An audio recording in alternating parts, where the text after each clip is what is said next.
petitions, especially about,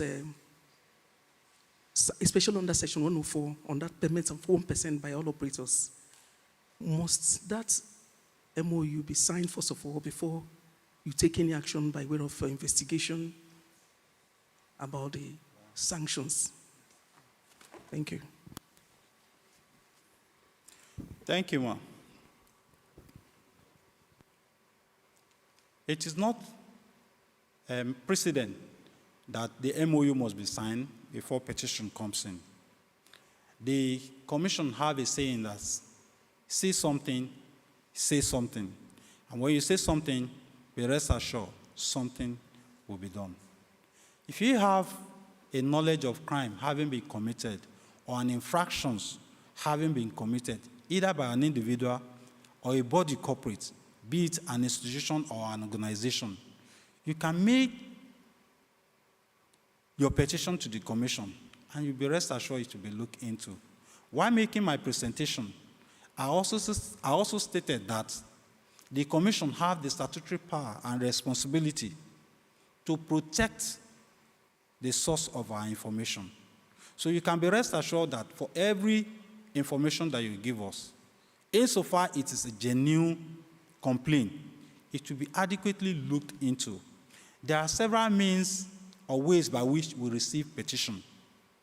It could be written by an individual in the name of an individual. It could be written by a legal firm on behalf of their client. Petition can be submitted maybe through DHL. You can also send it in through the internet, emails, and what have you. Or our social handle, if you complain against any happening, be it on any social handle, Instagram, commission is there, Facebook, commission is there, LinkedIn, and so on. Once the veracity of that complaint is genuine, contains the elements that we needed to prove a case, it will surely be looked into. It doesn't mind the source or where the petition is coming from. And petition can also be submitted across our zone. We have zones in every region of the country, including our headquarters in Abuja. So be rest assured, if you submit your petition anywhere, it will be looked into. I hope I answer your question, ma'am. Thank you. One more, if any. Okay.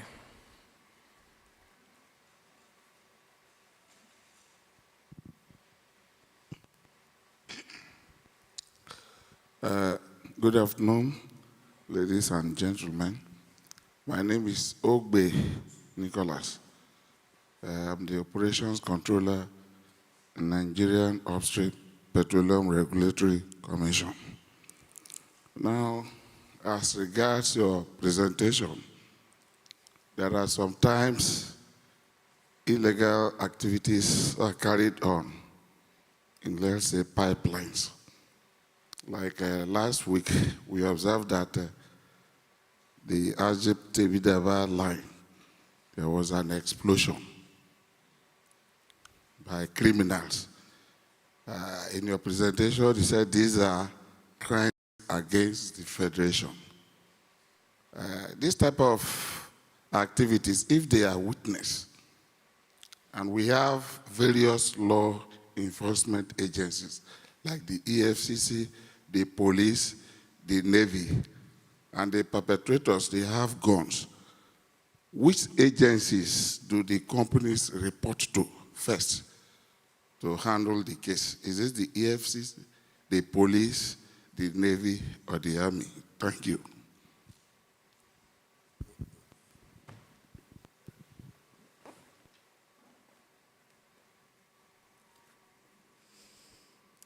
When you have an occurrence like pipeline vandalism,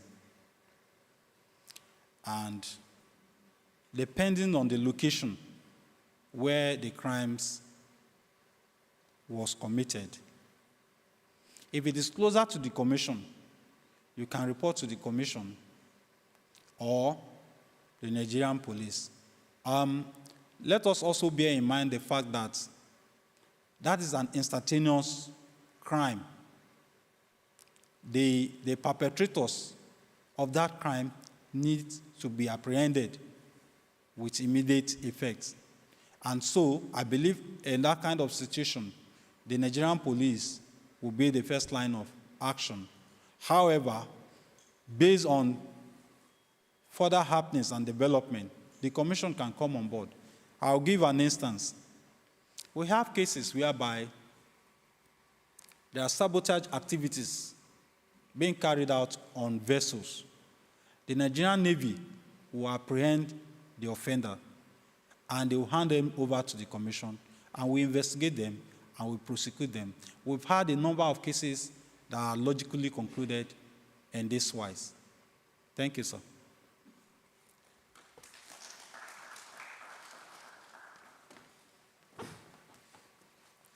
Thank you. Please, once again, let's appreciate him. Put your hands together for the representative of the Economic and Financial Crime Commission. Thank you, sir. You may have your seat. Thank you. God bless you. Thank you. Thank you, sir. All right. The organization with the mandate of target corruptions in the public sector, especially bribery, gratification, graft, and abuse or misuse of office, is next to speak. And they will be speaking on strengthening local content enforcement via collaborations with law enforcement agencies. Ladies and gentlemen, please put your hands together for the ICPC. Please clap for them. We will have the representative to step forward. Thank you.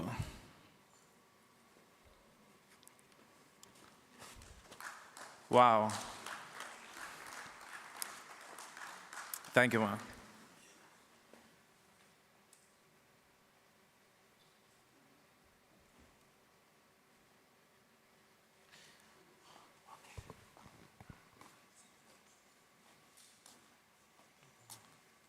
Just slide to the side for your own presentation. We use Okay, no, it's okay. Let's start from the beginning.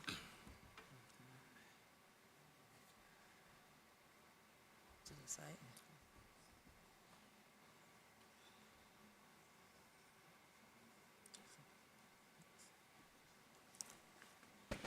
Good afternoon, everybody. Please permit me to stand on the existing protocol. I bring warm greetings from the ICPC chairman, Professor Bolaji Owasonye-San, and the board members.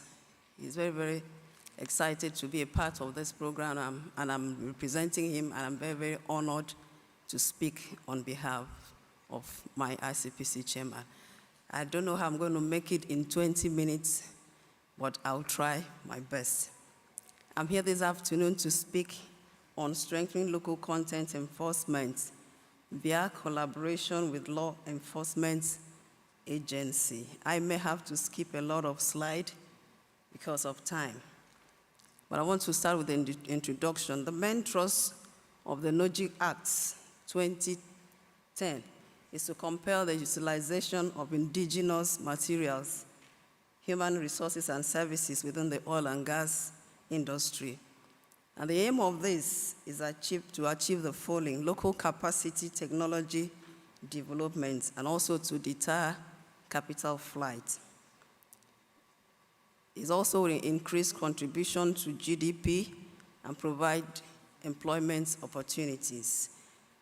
Well, we've observed that through the instrumentality of the Nigerian Content Development and Monitoring Board, over the years, the level of Nigerian content within the industry has increased. But despite the remarkable increase of Nigerian content, there are challenges within the enforcement mechanism of this act. Section 68 of the NOGIC Act 2010 imposes a criminal penalty of 5% of the project sum for violation of the provisions of the Act, that is upon conviction. While enforcement is an essential component of regulatory functions, the board is not bestowed with enforcement powers. Unfortunately, the board does not have the enforcement powers, and that is why it needs collaboration with other law enforcement agencies. The power to conduct criminal investigation generally is conferred by statutes, and investigation by a body lacking such power, we will call it an administrative inquiry.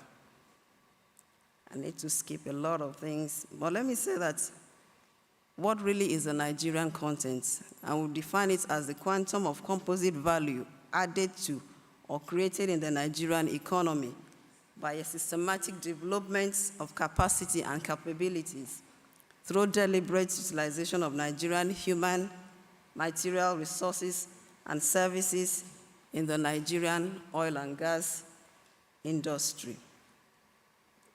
Let us indulge you. I don't want you to skip your slides. Go on. We'll reduce the questions. Okay? Okay, thank you very much. I think I've been told to continue. And the corruption is defined in the Corrupt Practices and Other Offenses Commissions Act 2000 to include bribery, fraud, and other related offenses. That is Section 2 of the ICPC Act. And the World Bank defines corruption as abuse of public office for private gains.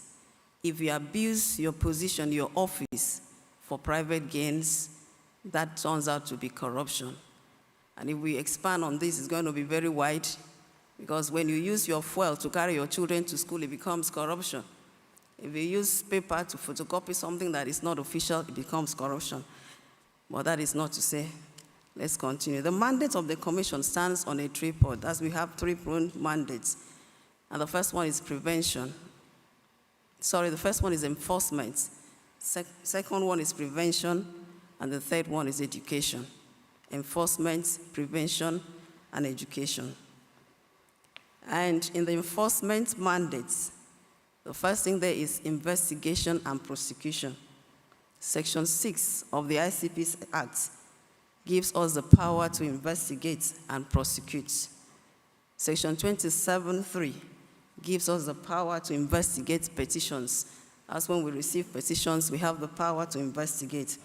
And Section 5(1) gives us the powers and immunities of the police under the Police Act and any other law empowering and protecting law enforcement officers.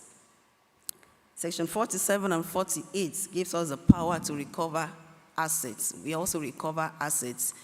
I heard somebody talking about somebody living more beyond his or her means. If we find out that you used government money to acquire a house, when you are convicted, we go for that house.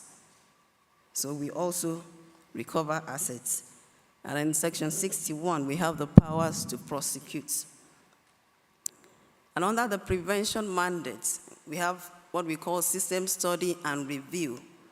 That's Section 6B to D, the power to study and review systems, advise on ways to eliminate corruption, and advise heads of agencies on changes in practice to reduce corruption. What we do here is that we look at your system. If your system is prone to corruption, we come in and will help you align the system. There are so many systems that are porous. ICPC does that. That's what we call system study. We go there, we find out, no, this shouldn't be done this way. If you do this way, you're opening up an avenue for corruption. So we advise agencies against that. And on the education mandates, we have the education and public enlightenment. That's we educate and elicit public support in the fight against corruption. This is important because when we know that, when we own up, then we can fight it together. When you know that this thing affects me and you, and it's going to affect our generation, we fight it together. And what's the nexus between Nigerian content and corruption?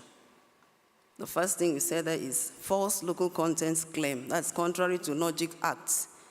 And we also have that in the ICPC Act, false statements to public officer. That's Section 25. But you look at it, local content within industry suffers. Logic is not very effective there. The second one is false verification. Contrary to Logic Act, We also have in ICPC Act abuse of office. The logic has an issue there. Local content within industry will suffer. False verification.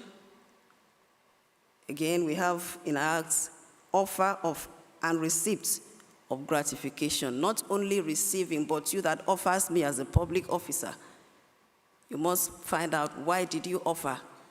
And this is where a lot of people have issues. I'm looking for a job for my brother, and I hear there's an opening, I pay money.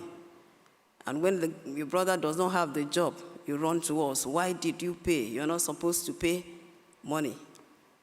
As the giver and the taker are also liable. I think I need to skip this one. Let's at least go to the enforcement arm. Now, how the ICPC now comes in. By law, the NCDMB has a statutory mandate to implement and ensure compliance within the provisions of the Act. Section 70 of the Logic Act 2010 empowers the board to delegate any of its functions to anyone so appointed by the Governing Council. Now, the technical nature of the oil and gas industry requires that the board collaborates with the ICPC in the area of enforcement. Now, the enforcement rule. Possible collaboration with the relevant departments of the board in areas of, first one, investigation. We need to collaborate and investigate. That's the vetting of companies. We will help you vet the companies. We help you verify the documents so presented. Unfortunately, we have seen an era of documents forgery.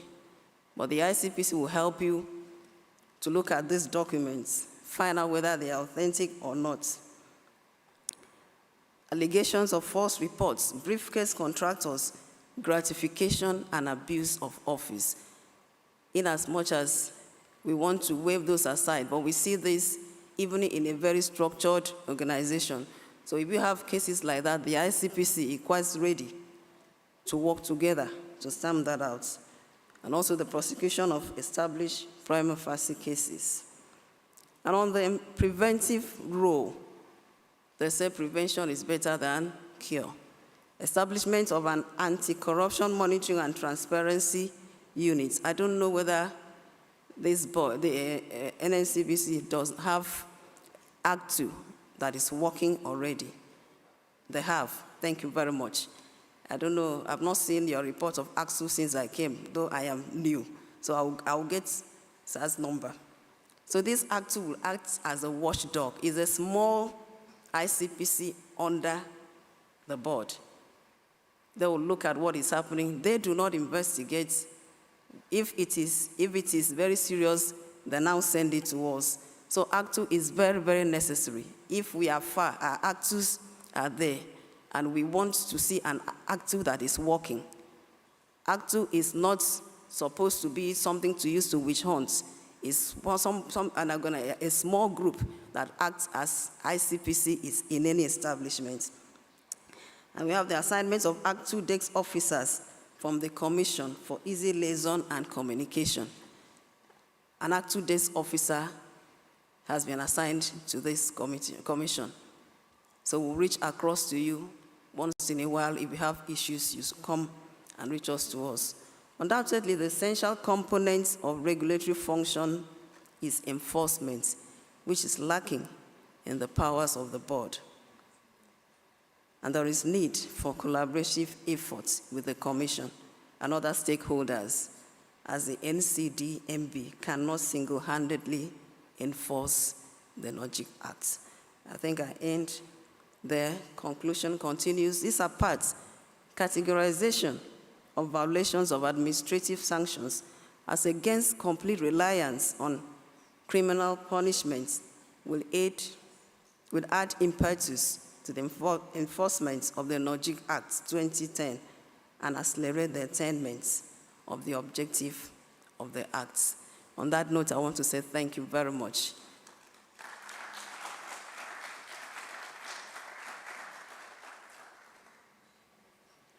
kept your time. Good. I've tried my best. If you have any question, please, 2 persons.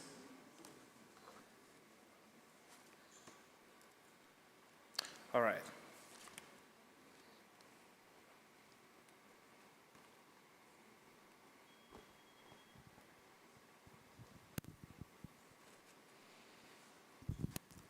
Thank you for your precise presentation. I'd always been under the impression that ICPC's jurisdictional remit is limited to public officials.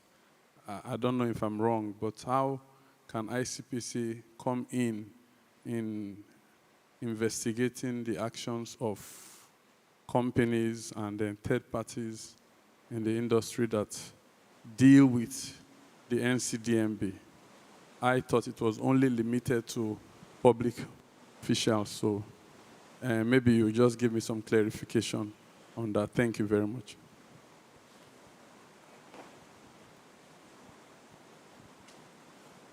Thank you very much. We are not really limited to public sector corruption. You see, if we do that, we are closing our eyes to a lot of things that is happening in Nigeria. Like I said, if a company forges, we also, on that note, come in. Forgery is a crime. ICPC is not relying on ICPC Act alone. We also use other acts, other statutes to investigate. So if you have an issue with a company, if you have anybody, any player in the oil and gas sector, we are quite ready. If not the ICPC Act, we can use other acts to prosecute the offender.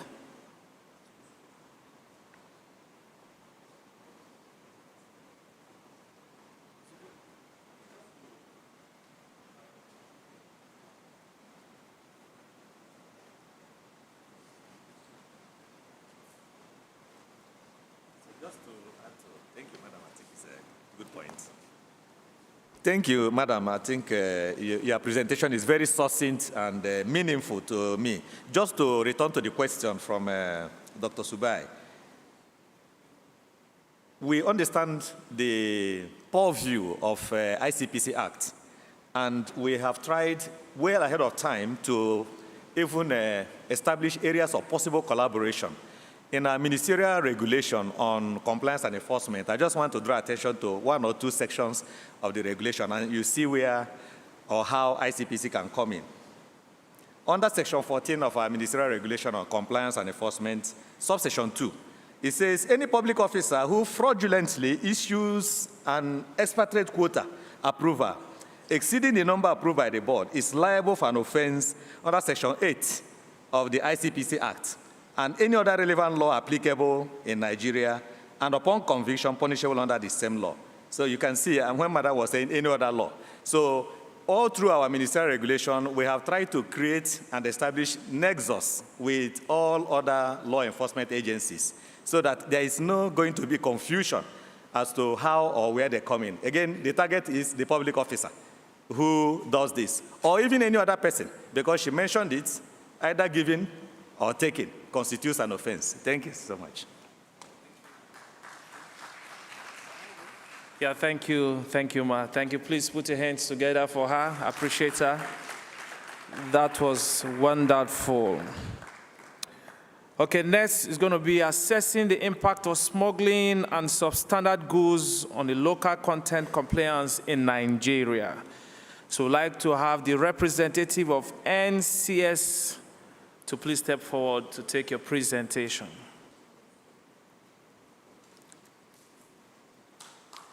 Thank you, please.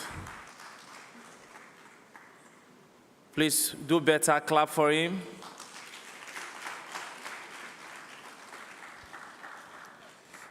Thank you, sir. Thank you, sir. All right. Good afternoon, everybody. My name is Controller Girado. I'm here standing for my Controller General, Colonel Hamid Ali Mohammed. So, on this stakeholder workshop, let me first read a goodwill message from my Controller General. I am highly honored to make this presentation on assessing the impact of smuggling on substandard goods on local content compliance in Nigeria, with the theme deploying multi-international approach to Nigerian content enforcement in the oil and gas industry. The organizers are highly appreciated for recognition and innovation. So my introduction is going to be like this. In abstract, oil and gas industry plays a vital role in the economic sector of Nigeria. It is said to account for about 40% of the country's gross domestic product, GDP, about 70% budget revenue, and about 95% of government reserve stock foreign exchange earnings. It also ensures our energy security. So to talk on smuggling, smuggling is a global menace, especially in Nigeria. It means movement of goods and services across customs territories like ports, borders, illegally. This is done through underpayment, false declaration, concealment of goods, forgery of documents, and illicit trade. Smuggling leads to destabilization of international trade. The consequence of smuggling on small and medium enterprises is overwhelming. With so much attention in the media and policymakers, it considered fraud, considering movement of goods and services across customs territories illegally, and violation of extant laws. The act of smuggling is carried out for the following reasons. One, quest for foreign goods and services. Most of Nigerians, they prefer foreign goods rather than our own manufactured goods. So this is one of the reasons why smuggling is being carried out. Then another reason is corruption.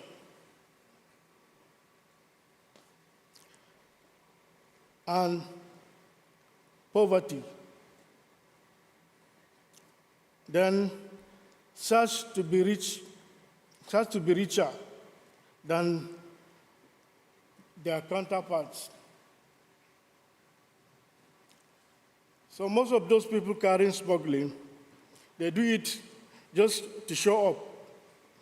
Yes, I want to smuggle goods so that I'll be rich. I'll be richer than my friend. Then another reason is ignorance. Because most of the Nigerian citizens are not aware of the laws concerning smuggling. So some of the effects of smuggling, are as follows.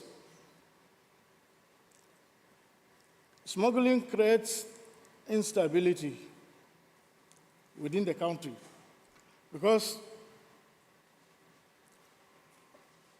like smuggling of firearms. Mostly these firearms that are being smuggled, some people are using it to cause problems in many parts of the country.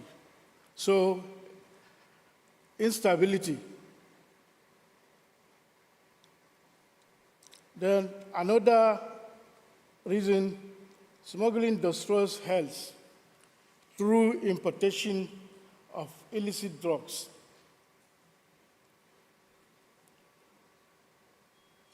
We do some of the smuggled items.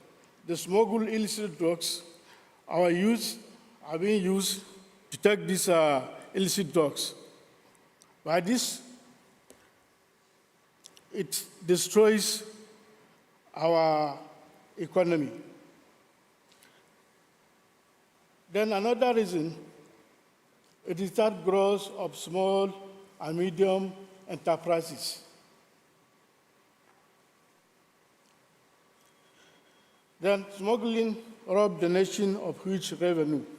There are so many importers that try to smuggle goods. They try to evade custom duties. So by so doing, in fact,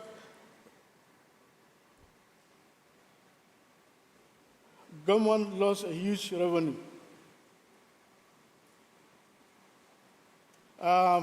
Another reason for smuggling, another side effect of smuggling is smuggling destroyed the price of the market of local industry.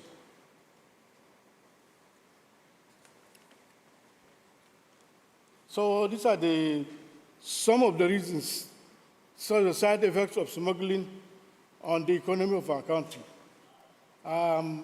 So in relating it with local content, so local content is a policy imposed by government to employ the use of locally manufactured goods or locally supplied service to operate in an economy. So Nigerian Customs has a robust understanding, stock synergy with other stockholders, oil and gas sector inclusive, in facilitating trade, which is modern custom concept. In information regard, the Nigerian Customs grants pre-release for goods that require urgent needs, for production for sole breakdown, pending perfection of documentation process. Besides, there is a need for government to deploy the use of locally manufactured goods by developing the industrial infrastructure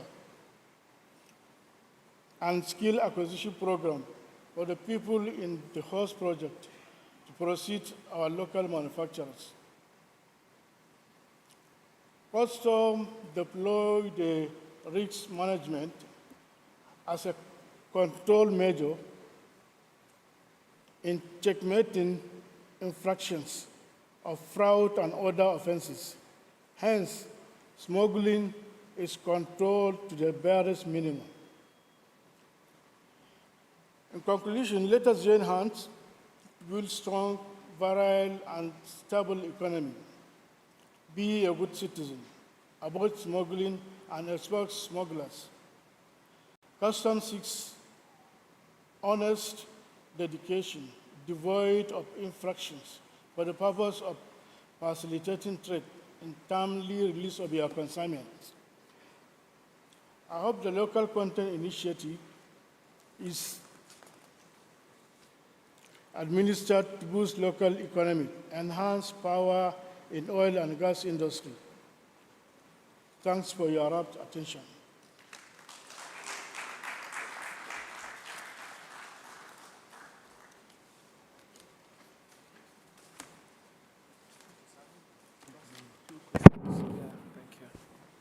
Thank you, sir. Please, once again, put your hands together for him.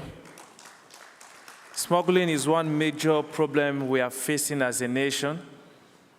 So I'd like to take like 2 questions, and it's very important so you can explain further for us. Okay, please, the mic.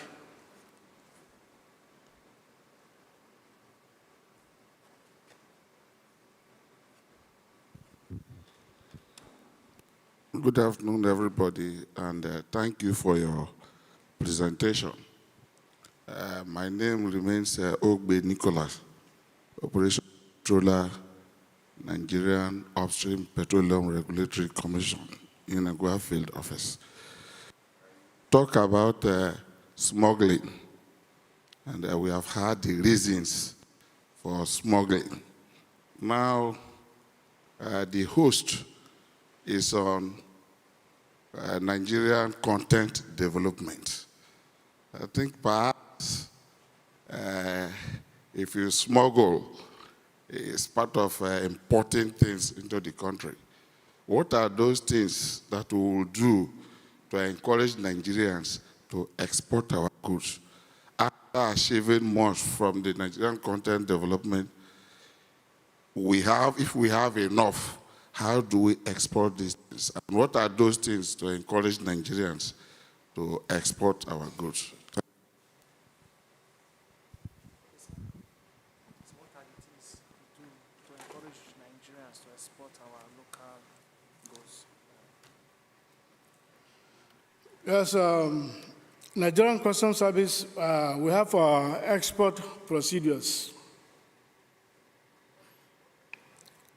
Are you getting me? So anytime you have anything to export, go to the nearest Nigerian Customs Service office. We'll furnish you with everything possible for export procedures.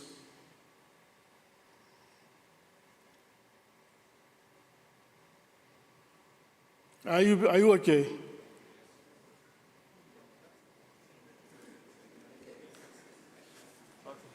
Thank you, sir.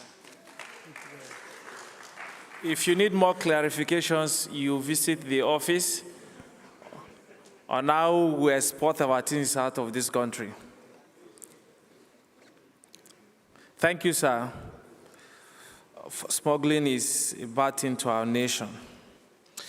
All right, moving on next. This is a Nigerian Content Development and Monitoring Board, and I think after the ES and Barrister Nabot, we would like to invite the Director PROS of this board to speak on challenges of managing expatriate quota application system. So we'd like to invite the Director of PROS, Mr. Patrick Oba. Okay. While we wait for Mr. Patrick Oba, we'll move on. You know, so you know this is your office. You have to be, if you're not used to abroad and back, I don't think you'll stay here. There's a level of code that will affect you. You'll be visiting the convenient per second. Okay, it's good. Next, while we wait for him, we'd like to invite the Director, FPM NCDMB, Mr. Isaac Yala, to present the NCDF and the challenges of enforcing compliance with remittances. Ladies and gentlemen, put your hands together for him.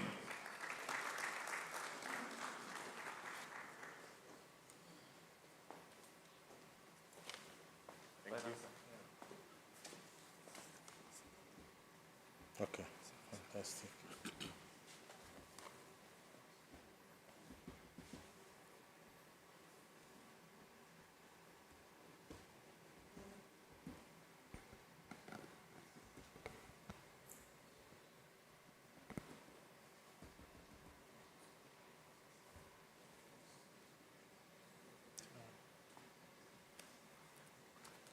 Just be working on that.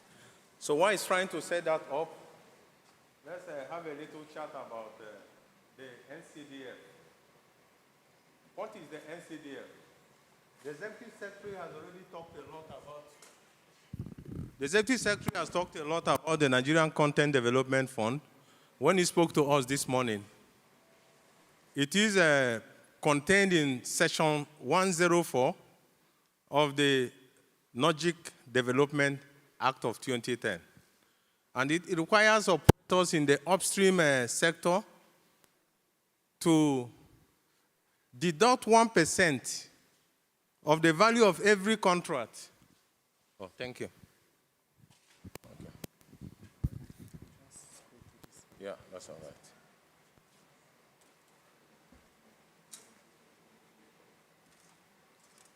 Okay, thank you very much. So, yeah, like I was saying, it requires every operator, every contractor, every subcontractor to deduct 1% of the value of every contract on all transactions, operations, and activities in the upstream sector of the Nigerian oil and gas industry. This is supposed to be deducted at source and remitted into the Nigerian Content Development Fund. Presently, the fund is domiciled with the Treasury single account at Central Bank of Nigeria. It is in compliance with the extant federal government policy. If we look at Section 104, there are 3 subsections there that it details the qualification for the deduction, the amount to be deducted and where you deduct it from, and the purpose that the 1% will be applied to. So a fund to be known as the NCDF is established for purposes of funding the implementation of Nigerian content development in the Nigerian oil and gas industry. Subsection 2 says that the sum of 1% of every contract awarded to any operator, contractor, subcontractor, alliance partner, and any other entity involved in any project, activity, operation, or transaction in the upstream sector of the Nigerian oil and gas industry shall be deducted as source and paid into the fund. The last subsection says that the fund shall be managed by NCDMB and employed for projects, programs, and activities aimed at increasing Nigerian content in the industry. We look at the dynamics. It means that companies shall deduct and remit to the NCDF. It means that companies also have the added responsibility to ensure that affiliates and contractors comply with this provision. It also means that NCDMB is to manage and administer the fund, and the fund shall be deployed in line with the mandate. And that is in Section 104, subsection 3. I'll go straight to the challenges because we don't have much time. And we all now know about NCDF. I thank the representatives of EFCC and ICPC for making it this very, very enlightening, because such collaboration is needed. And when our former Director Legal spoke, she also asked a question about concerning Section 104, because that's critical.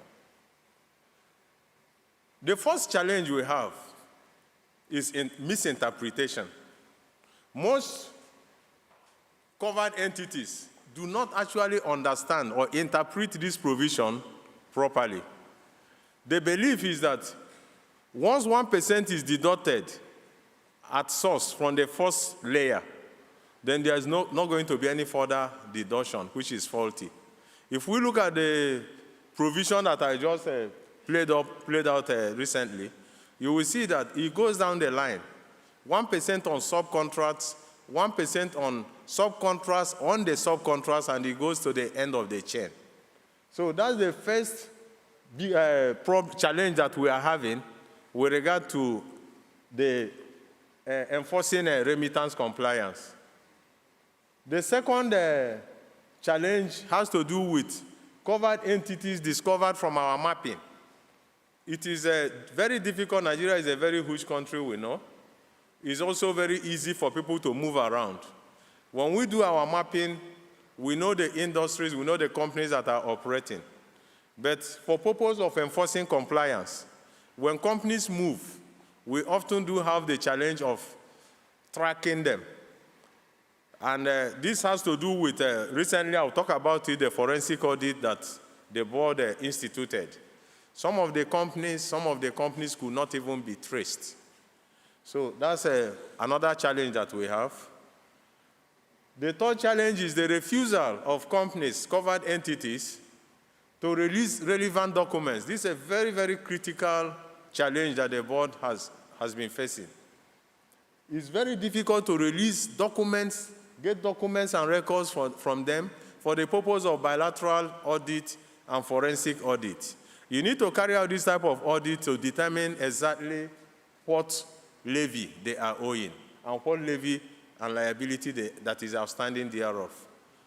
I like the statement from the ICPC, which says that we have the power of, at least, even if we don't have the power of enforcement, we have the power of administrative inquiry. And audit, if we classify that as administrative inquiry, all well and good. So the audit that we do, we require the documents. In the audit process, it is a mutual collaborative effort. You cannot work on nothing. You need to work on documents that you obtain from the company.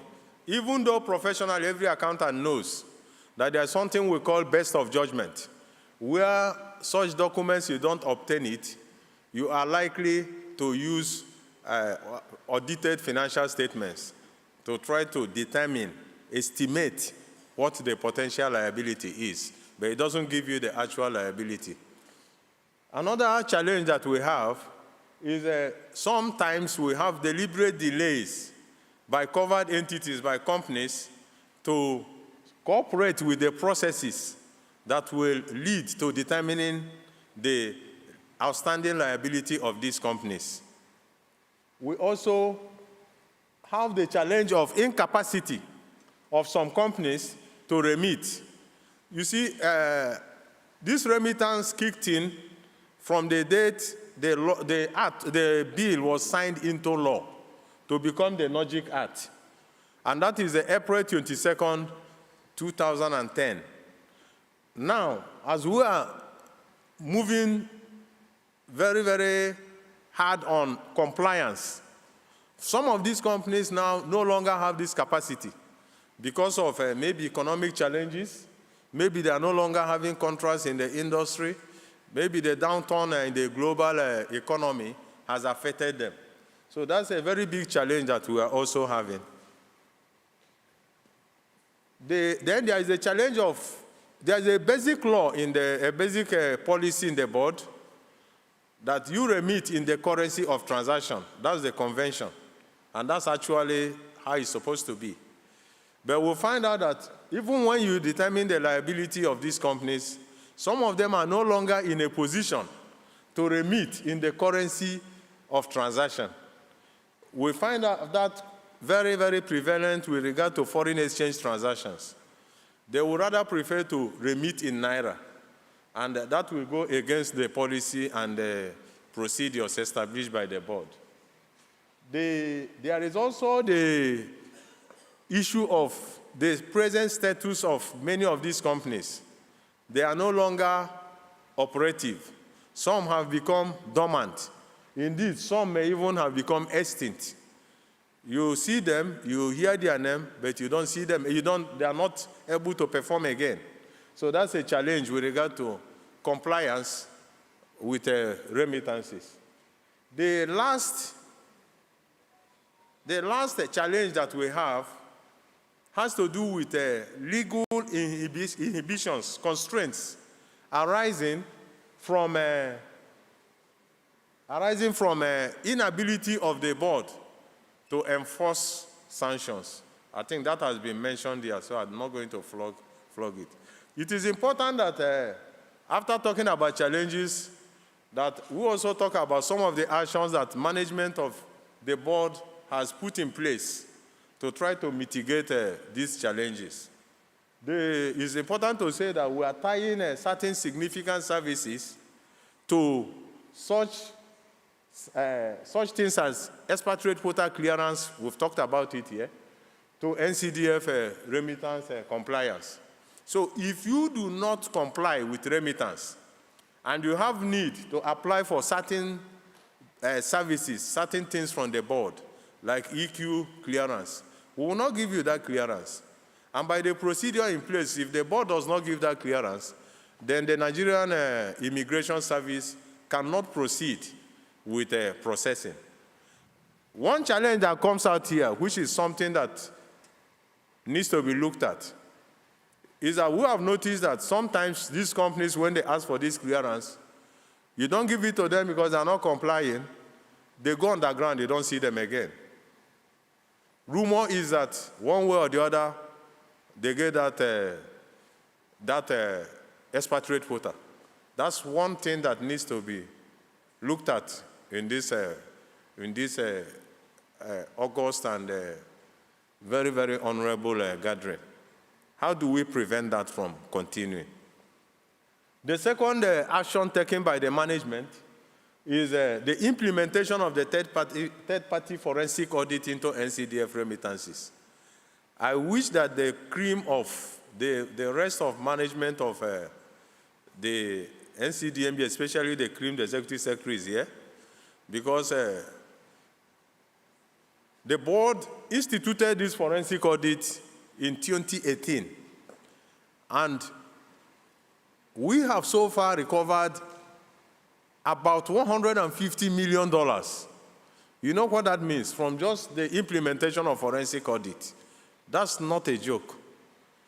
So that talks about that, somehow takes care of that, but we know it's not conclusive. There are still some outstanding liabilities out there.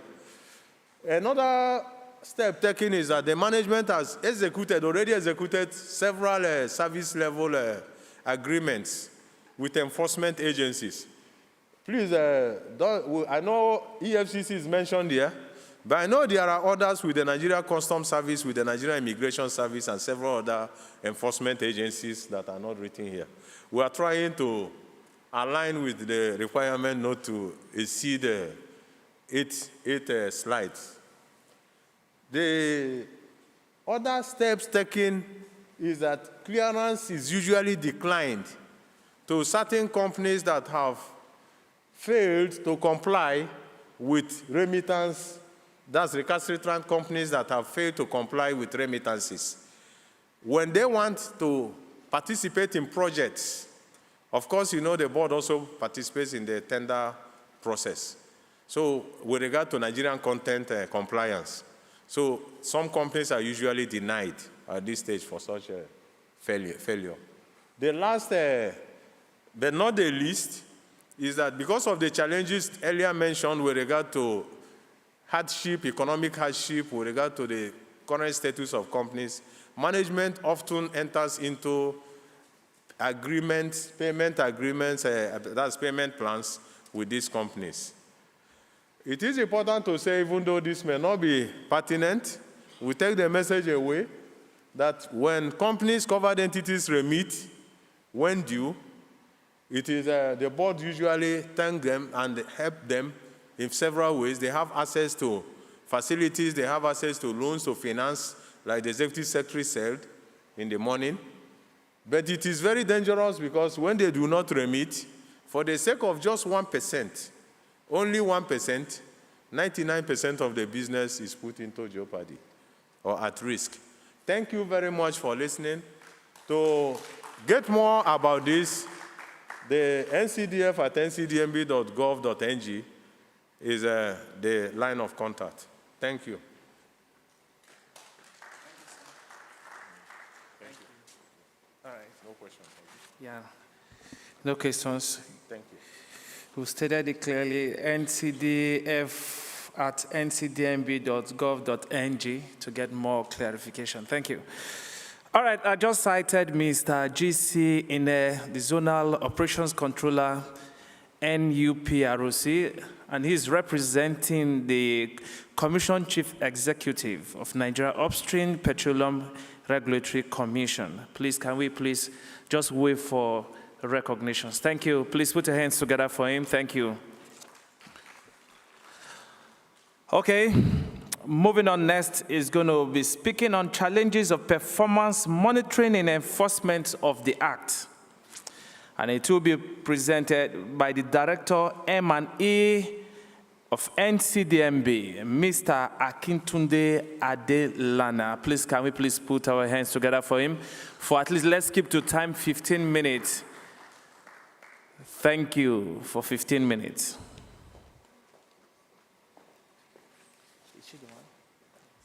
She's the one.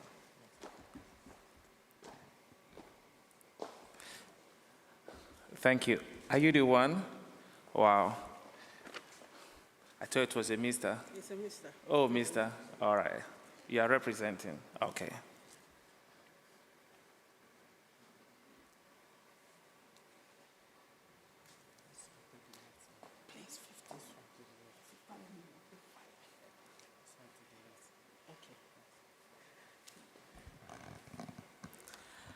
Good afternoon, ladies and gentlemen. My name is Amanda Yekora. I'll be presenting on behalf of Mr. Akintunde Adelana, the Director of Monitoring and Evaluation Directorate. The subject of the presentation is the challenges of performance monitoring in the enforcement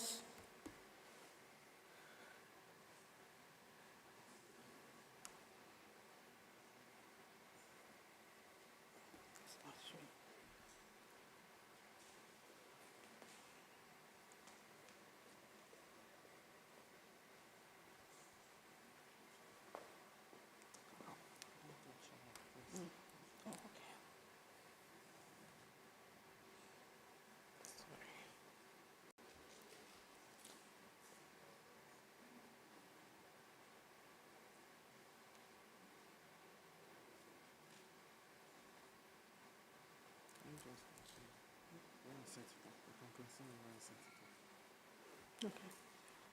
It's not sure. Yeah, I don't know if I heard. I'm just in it. I don't know what's there. I'm just in it.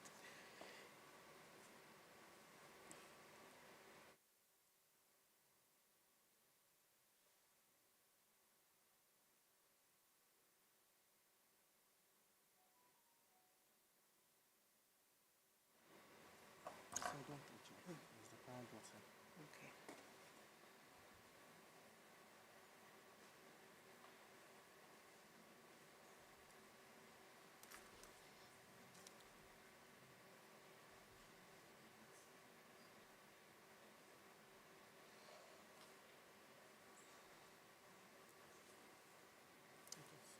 Okay, sorry about that. The challenges of performance monitoring and the enforcement of the Act.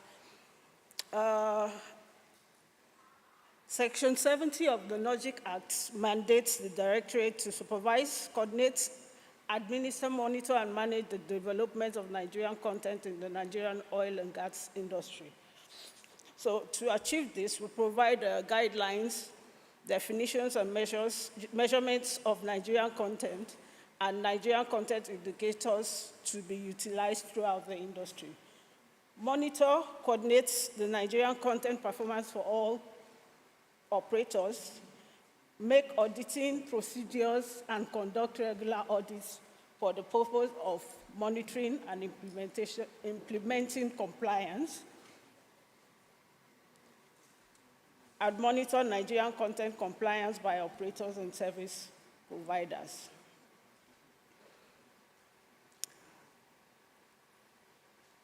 For this framework, we use we ensure sections of the NOGIC Act which require statutory compliance adhered to. Section 7 of the NOGIC Act requires submission of Nigerian content plan for all projects, services, and activities above $1 million. Requirements for certification and authorization of NCCCs for all projects, requirement for minimum specification of NOGIC Act based on the Schedule A, submission of contracts, procurement, job forecasts, documents to be submitted to the board during tendering process, submission of quarterly procurement reports, submission of employment and training plan, submission of succession plan, application of expatriate quota, submission of content of R&D and tech transfer plan and reports, requirement for insurance legal services and financial services, requirement for NOGIC, JQS, and Petroleum e-Platform Marketplace, submission of Nigerian content performance report, requirement for third-party access and reporting, responsibility to communicate Nigerian content policies to contractors, offenses and penalties for violation, and establishment of Nigerian Content Development Fund. And at the far right, you see the sections where those statutory requirements relate to. Now, when it comes to the structure of monitoring and evaluation directorate, we have the director on top, and we have the upstream division, which monitors project monitoring, expatriate quota monitoring, and capacity building. And within capacity building, we have R&D monitoring, service utilization monitoring, and capacity building monitoring. We also have the downstream division, which monitors crude marketing and investments and opportunities, and monitors gas activities and refinery and petrochemicals. We have the complaints and investigations department, which oversees whistleblowers' complaints and other complaints to resolve. And we have the Servicom unit. MED internal interface with the DDDs.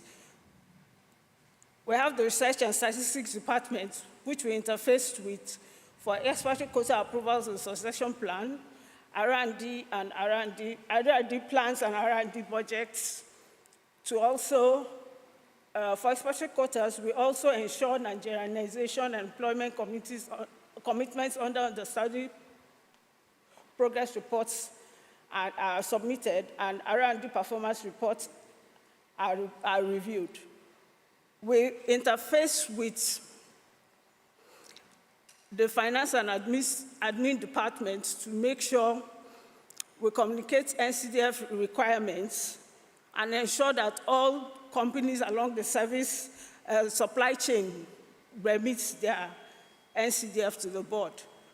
We also relate with the Directorate of Legal Services to ensure we pass on, escalate persistent violators to the department and ensure that the process of addressing those violations are followed. I interface with the PICAD to ensure Nigerian content compliance certificates,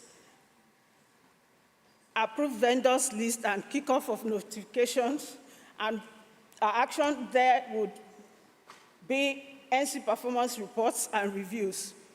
Now for CB department, we ensure companies comply with marine categorization reports, NCEC reports, and NCHCD proposals. When it comes to project monitoring, monitoring and implementation of the Act, we do performance monitoring. Performance monitoring will be against the agreed NC commitments. Before the project commences, the companies sit down with our project certification departments and they agree on certain targets they need to comply with. Throughout the project's life, we monitor those targets to make sure they are followed. Now, when you have the NCCC and you have those commitments there are still project activities which are within those commitments that may not be stated in the NCCC.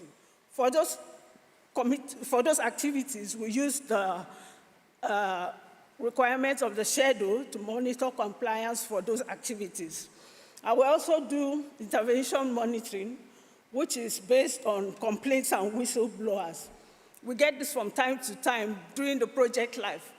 Individuals, companies, they come to the board to make complaints on non-compliance or activities they are concerned about, and we intervene in within those complaints. Now, throughout our monitoring activities, we have found the following. We have increased Nigerian content value from 5% to 42%, and that is basically on value retained. Now, during the execution of projects, what we look out for is what are the activities and where are they domiciled? Of those activities, what is value, Nigerian content value retained from those activities, capacity utilized, and capacity developed on the back of the project. And over time, we've been able to say for a fact that we've increased Nigerian content in terms of value retention from 5% to 42%. Domiciliation of activities around 70–75% as it is now, and we're aiming to get to 90% in the near future. We have managed to ensure the increase the ownership of Nigerian vessels. And we also encourage construction of vessels in Nigerian yards through first consideration to Nigerian-owned and built vessels in tenders and opportunity. For monitoring directorates, we first of all look at whether you've complied with the requirement of first consideration. For us, that's key. We ensure that you comply with first consideration as been given to Nigerian companies for goods, services, and personnel. And we've continued to maintain that consistency and increase Nigerian content participation throughout each project life. We've been able to stimulate flagging and registration of vessels in Nigeria and enhance Nigerian manning of marine vessels.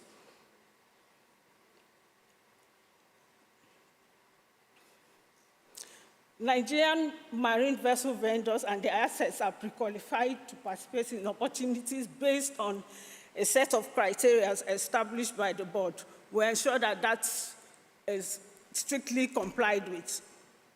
Over the period of 3 years, from 2017 to 2020, we have been able to establish over 275 companies that have had compliance issues with the board.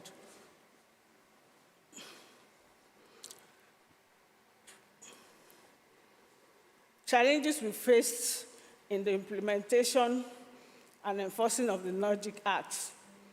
Blatant refusal by companies to adhere to the provisions of the Nordic Act. We find this mostly within Nigerian companies. The international investors know that they have to comply, and they basically follow the act. But Nigerian companies feel because it's in the name, I'm a Nigerian company, therefore I'm compliant. And we have had that challenge to have to continuously explain to them that compliance is not in the name, but in the activity you execute. And we'll continue to follow our mandates towards that line to ensure that these companies understand the provisions of the Nordic Act.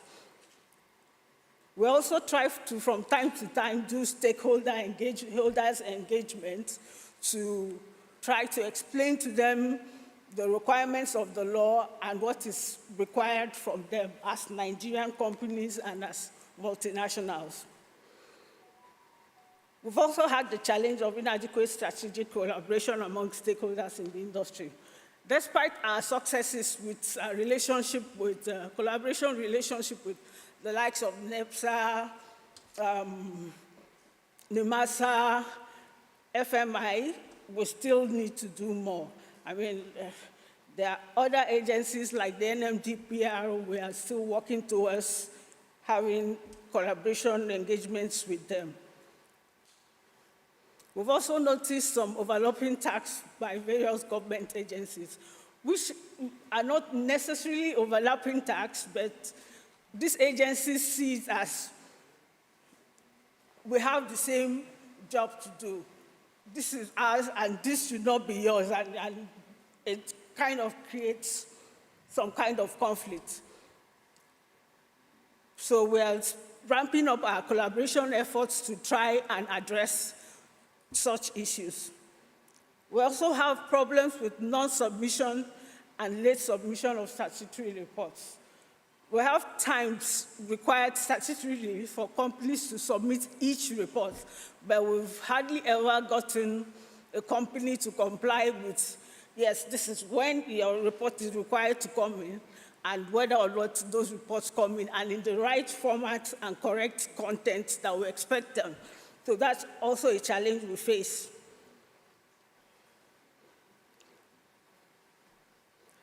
We also face the challenge of non-deployment of NCDMB personnel on critical projects to ensure strict compliance with the provisions of the Act. Normally, at the commencement of the project, every company is supposed to inform the board so that we'll have a kickoff meeting to kind of explain what the requirements are and make sure there's an understanding when it comes to compliance. But we don't get that for all projects.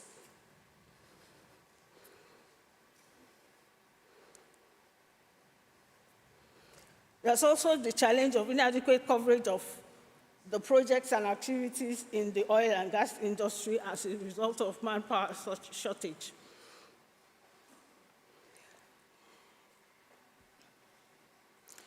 We also have the problem of the challenge of companies carrying on projects and activities without approvals from the board. Most companies believe that the only kind of projects they need to get approval for the board are capital projects. And when it comes to operation activities, they can just carry on without coming to the board for approval. But as required by law, if it's up to 1 million, whether it's a capital project or an operations project, you're expected to come to the board for approvals. We have a lot of companies who don't do this.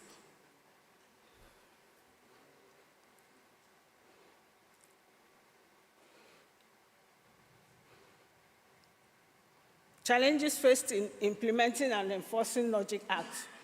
Now, as a statutory requirement on the back of every project, there should be a HCDI training. But we have projects carrying on, and there are no basic HCDI training on the projects. Most cases, yes, there are HCDI plans, but they don't kick off at the start of the project. Sometimes, as at when the project is towards the end or the middle of the project, by then you lose value.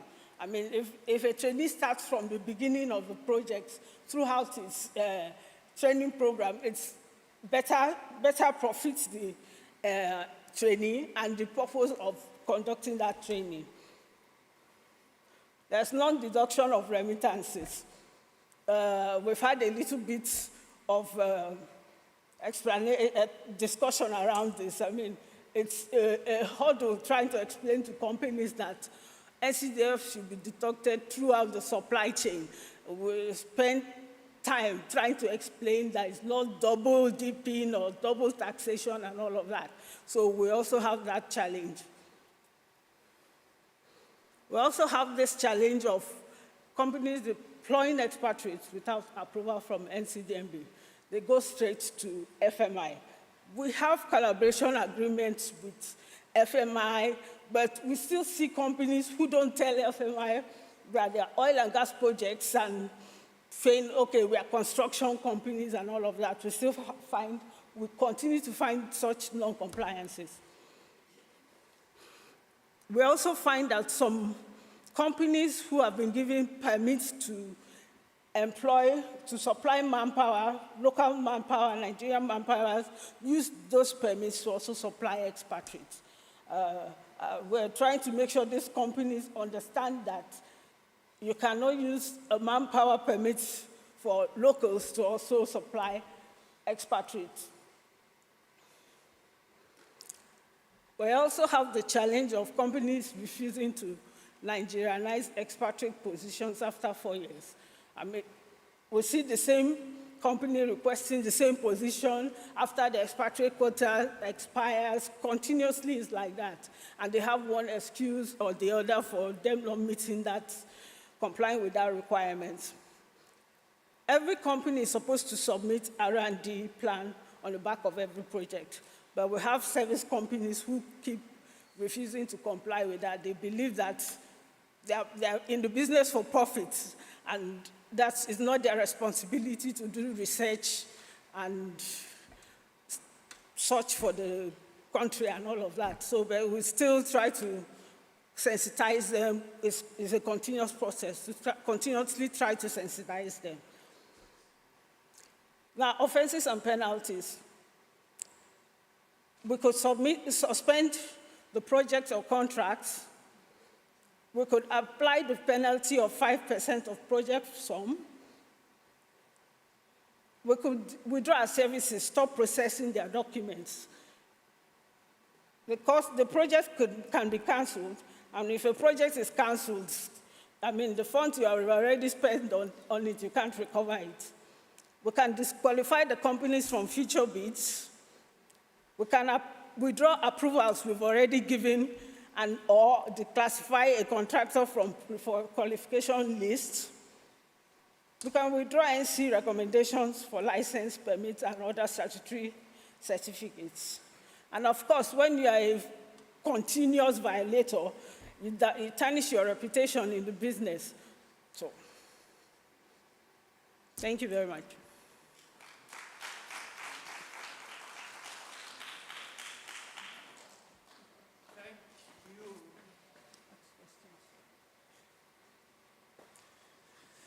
Thank you. Is there any platform we can get all these details, if there's any? Sure. Okay. In case of questions and more clarification, I think, is he on this platform? Yes. info@ncdmb.gov.ng, yes. At official NCDMB on Twitter, on Facebook, www.facebook.com/official NCDMB, on YouTube, official NCDMB. A good one. On Instagram, at official NCDMB. Or you can reach them, call on 070-000 NCDMB. Thank you once again, please, ladies and gentlemen. I appreciate it. Put your hands together for her. Yeah, after this section is going to be the best.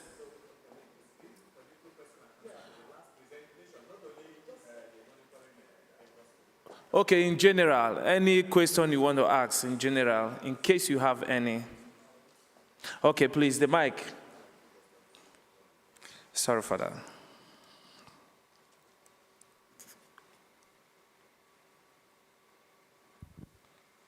Good afternoon, everyone. I think I just want to make a remark because I think from the other sister agencies, the statement has been made that the board here does not have power to enforce. I think it's a statement that is not the actual position. Enforcement entails a lot, and what has just been presented of the enforcement of the powers of the board. The only thing there is that when it comes to sanctions, prosecution in court that will lead to sanctions, there appear to be limitations. That is the only area they may not have. And I think the essence of this workshop is to see how sister agencies can help them in their enforcement.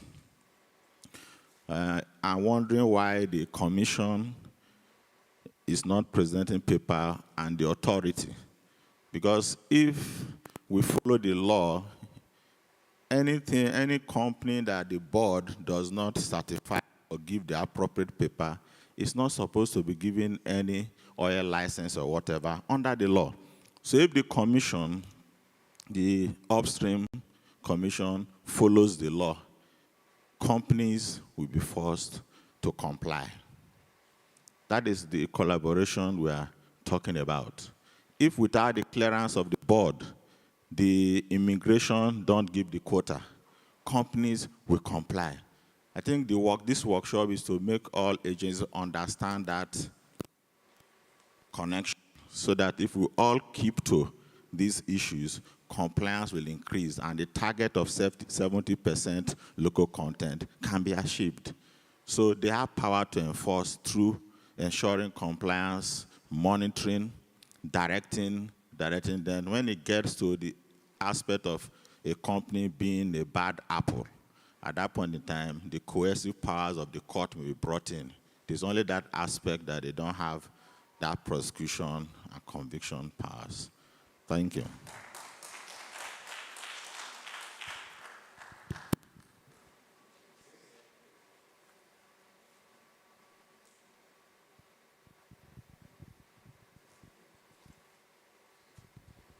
Thank you so much, sir. You threw a lot of light to what we wanted. Yeah, DME, in your paper, challenge faced in implementing and enforcing the Logic Act, what do you do as a directorate when some company are habitual offenders? And I want to know the number of cases that has been thrown up by you that are in court, that are receiving attention, or that some judgments have been given. Thank you. Now, for our process for dealing with habitual offenders, if you are non-compliant, you're found to be non-compliant, the first step is to notify you, give you time to put the non-compliance in order.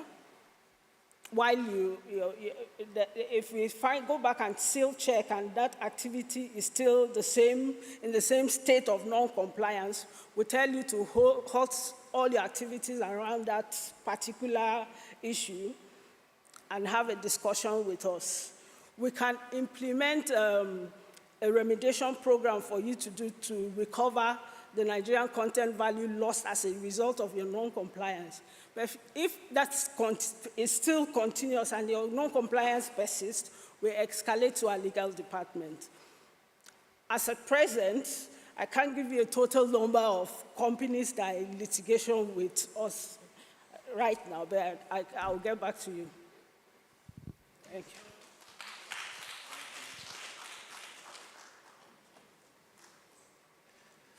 Are you satisfied? All right, thank you. Please put your hands together for her.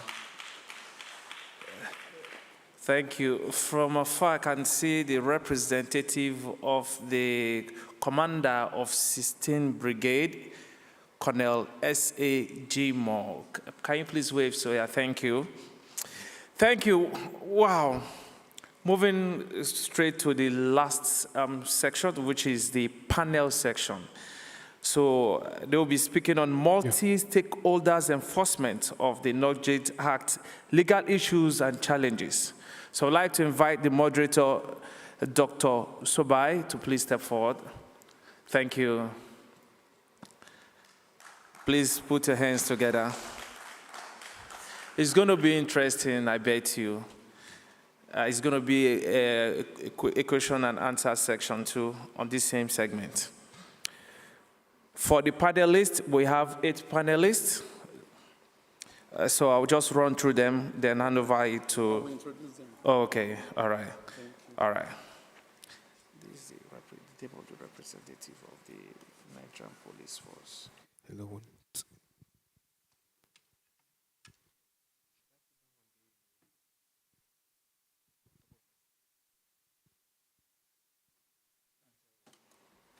Good afternoon, everyone, once again. We will be rushing into the panel session, and I will introduce the panelists. When I call them, please just clap for them. It's a long walk up here. First of all, I have my former colleague. He was lecturing with us at some point, and he was indeed an inspiration to me in my academic career. In fact, the first article I published, he assisted me so much. Professor Festus Emiri, SAN. Let's welcome him. And then again, I will be introducing the learned judge who again was my colleague, who lectured together for so many years before he was elevated, Justice Simon Amado Boa. I thought I saw him just now. Justice Simon Amado Boa, maybe he just went out. And then we have, he's a judge of the Bayelsa State High Court. I don't know if someone can reach out to him. We have Barrister Dejo Lamin Kara, SAN. Lamin. Please forgive me, sir. You're welcome, sir. Leonard SAN. Lamin Kara, okay. And again, our own head of DLS, Barrister Nabot Onyeso, you are welcome, sir.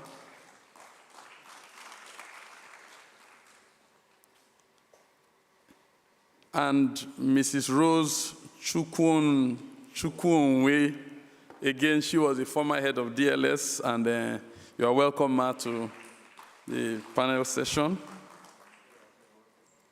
The representative of the police, DCP Mike Oko, please, if you are here, you are welcome. He is representing the Nigerian police force. You are welcome, sir. And then we have Mr. S.A. Jimo. S.A. Jimo, please, you are welcome.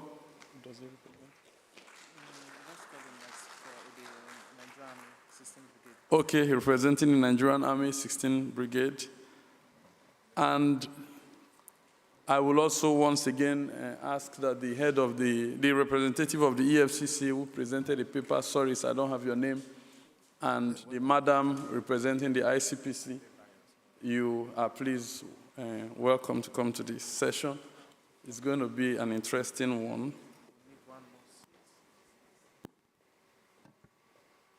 Please, let's clap for madam as she comes, please.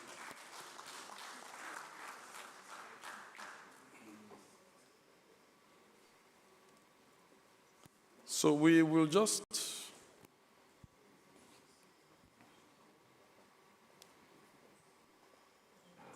it's quite interesting that we're all here today exploring. Okay, one seat is coming. Sit here for a moment, madam.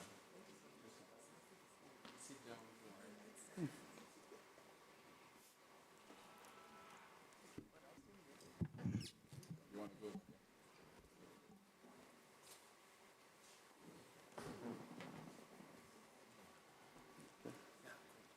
Thank you. So we will be looking at a multi-stakeholder approach. The panelists will be discussing how we can effectively harness the strengths of our various enforcement agencies to advance the local content law, the local content policy of Nigeria, and all that. And I will be asking them several questions. Again, it's important to reiterate that local content enforcement is not just something that is limited to one department. It's a multi-faceted aspect of law. It has the engineering aspect, it has the economic aspect, it has the legal aspect, and even in law, it also has different aspects, because we have criminal law, we have economic law, we have different aspects of law. So we'll be looking at how we can harness the various strengths of the various agencies in advancing this law. It also has an aspect of labor law as well, as we have been talking about expatriate quota. So before I begin to ask the panelists questions, I will give Professor Emiri just 5 minutes to address us briefly, to give us some of his views about the local content law. After that, I will call upon the SAN also. I will give him 5 minutes. Okay. So let's call on Barrister Dejo Lamikanra, SAN. Thank you, sir. So can we, okay, the mic is already with him. Good afternoon, all. Good afternoon, sir. I I'm impressed with the quality of the presentation so far. It's been illuminating. And I think this forum is well thought out, well conceived, and I think well executed. I would want to point attention or focus on section 60, 61, 62, 63 of the NOGIC Act, which deals with reporting obligations. One theme keeps cropping up in the course of the session today, and that is non-compliance or late compliance, and how can that be addressed going forward? Non-compliance, late compliance. I would want to shy away from the application of blunt force enforcement. And I would want to suggest maybe the adoption of some of the experiences we had in practice in courts. We used to have a situation where filing of processes were happening late, and that was in turn delaying the dispensation of justice. So what did the courts do? They introduced fees for late filing. And the result was, if you file late, then you pay per day. That creates a situation where the offender, so to speak, is hit where it matters, and that is in their revenue. Now, the sections I've cited, 60, 61, 62, 63, they deal essentially with reporting obligations of the operators in the oil and gas industry.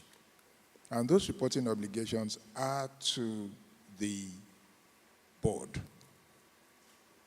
Now, when you have non-compliance, people simply just disappearing, as it were, what do you do?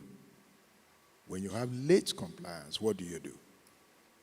I would recommend, first and foremost, that when we have this type of meeting next time, please consider inviting the Corporate Affairs Commission. Why? Because when you look at 60, 61, 62, 63, perhaps it should be made mandatory for those same reports to form part of the annual returns that companies are obliged to file with CAC. And when they file it, there should be a link, because we are talking multi-institutional collaboration. There should be a way for the Nigerian Content Board to access and harvest those filings, especially with regards to compliance. Now, why I brought in CAC, the ICPC representative mentioned false filings, false reports. When you link that with the obligations created under the CAC, because these companies are also registered under the CAC, when you link those reports that they are obliged to file with yourselves and improve on it by making sure it's part of what they file at the CAC, when you have late filing, you hit them financially. They pay penalty on a daily basis. If you make a false or misleading filing in terms of local content, that should be criminalized, and it should lead to prosecution. But late filings, per se, should attract a financial sanction. That improves revenue generation, and it also encourages compliance without necessarily sending people to correctional centers. So that's one aspect I think we might look at when we are talking of enforcement, of the intentions behind the act. Collaboration with various agencies, of course, is very important, but The summary of what I'm saying is enforcement could be achieved through the instrumentality of penalty, financial penalties for non or late compliance with filing obligations. Thank you. Thank you. So Professor Miri will give you 3 minutes, please, because of our time. Thank you. Thank you. It's been nice being here. So much has been said about collaboration, respect to compliance and enforcement.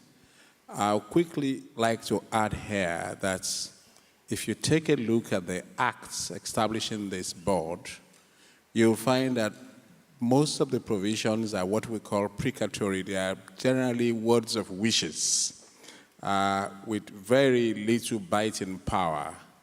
I remember one of those first things I learned in the university was a definition of law, even though it may not be very correct. A man says, law is a command by an uncommanded commander, backed by sanction. Well, in the case of the Act, you'll find that not so much is said about punishment. But I also want to say that punishment is not the only way to grow an industry. The basis for the Act is to grow the oil and gas sector for local content. So it's like a parent who has a child. You beat, sometimes you commend. So I think the Act is designed that way, so that it's not just about punishment. With so much of compliance and monitoring, the companies will do better. But I also want to say that outside sanctions, we could also use some civil remedies, which I find not really available so much in Nigeria, which is not explored. That's why we're only fighting corruption using the EFCC and the ICPC. There are some private remedies which are known as knowing assistance and knowing receipts. A person who aids a person in committing an offense can also be sued. And I think we should also begin to look at some of those things. It could help, just like in criminal law, you have parties to an offense. Also, where there are breaches, especially breaches that are fiduciary in nature, like in the case of the Act, which states that companies must do certain things. When they don't do it, if you are able to stick them as fiduciaries, you can actually bring remedies, you can bring proceedings against the big multinationals who don't want to be angry. And they are the ones who will call the contractors. So you must learn how to use what I call some other civil ways of getting things done, rather than just punishment, conviction, and conviction. That's my own view. And I think if you do that, you will help grow the industry better. Thank you. Thank you very much for that, Professor. Just to still add in that same light that because infringing the Local Content Act, the NOGIC Act, is actually infringing Nigeria's commercial policy objective, what some countries are trying to do now is to go after the directors of those companies. So, for example, in the UK, if you manage a company that persistently violates company law, you could be disqualified as a director. Yes, you could be disqualified. And if you manage a company, again, that breaches competition law, you could be disqualified. So, because if we just target the companies, it's easy for somebody to wind up a company and then start operating through a different company tomorrow. But if you lift the veil of incorporation and start targeting those persons who are using these companies to breach the NOGIC Act, you also may have a stronger impact in enforcement. I want to call on my Lord Justice Amadou Boa. I want to ask him, what role can the judiciary play in view of all we have been discussing in furthering the enforcement of the NOGIC Act from a multi-stakeholder perspective? If we can send the mic. Okay, the mic. Thank you, sir. Good afternoon once again. Good afternoon. Generally, the judiciary does not directly have a role except the cases come before the courts. So the major thing is, what are the cases that may come to court? That is the question. And that is where I will say that the board should have more engagement and enlighten people, what we may see as public interest litigation. When you have people that are interested in what is going on in the industry and that are enlightened, they could bring up cases. For example, if a license is given to a company that did not comply with all the requirements for that license, for example, they did not get the certification from, and they are now seen as those that won the bid and are about to be given licenses today, just like it's happening in Abuja. Somebody can challenge that license has not been okay because the proper things were not done. If that kind of case should come to court, then an enlightened court who understands the philosophy and spirit of this Nigerian Act will be able to interpret and bring down that license. That is what happens in other places. If you go to Kenya, where they have these environmental law courts, when you don't follow or carry out proper EIA, which is a condition precedent to the kick-off of any industrial activity that has environmental impact, no matter how important that project is, that license to operate will be cancelled by the court because of the breach of procedure. So that is what I would say. So if the philosophy is understood and people challenge certain things within the industry that were gotten without compliance with the condition precedent set in the Act, then the court can help by terminating that process, and that will send the right message for companies to obey the law as contained in the Nigerian Act. Thank you. Thank you. I remember that before my Lord was elevated to the bench, he had been a partner with Oronto Douglas and partners. And I know that there was this action that and the late Oronto Douglas had instituted against, was it an LNG or so? Yes, with regard to the commissioning of the LNG plant, and there was this issue of locus. Just like what my Lord is saying, there's need for private citizens, that's my view anyway, to be involved in the enforcement of this law. But there had been some attempts. Actually, there's this case, CMES Flanges and Fittings Limited versus Chevron. That was in the Benin Federal High Court. There was also a separate case, Alfred Omoamino versus SPDC, that was in Warri. Again, private indigenous citizens are trying to enforce the law, but the courts held that it's only the NCDMB that could enforce the provisions of the Act. You know, but 3 years ago, the Supreme Court widened the space for private citizens in Oil Pollution Watch versus NNPC.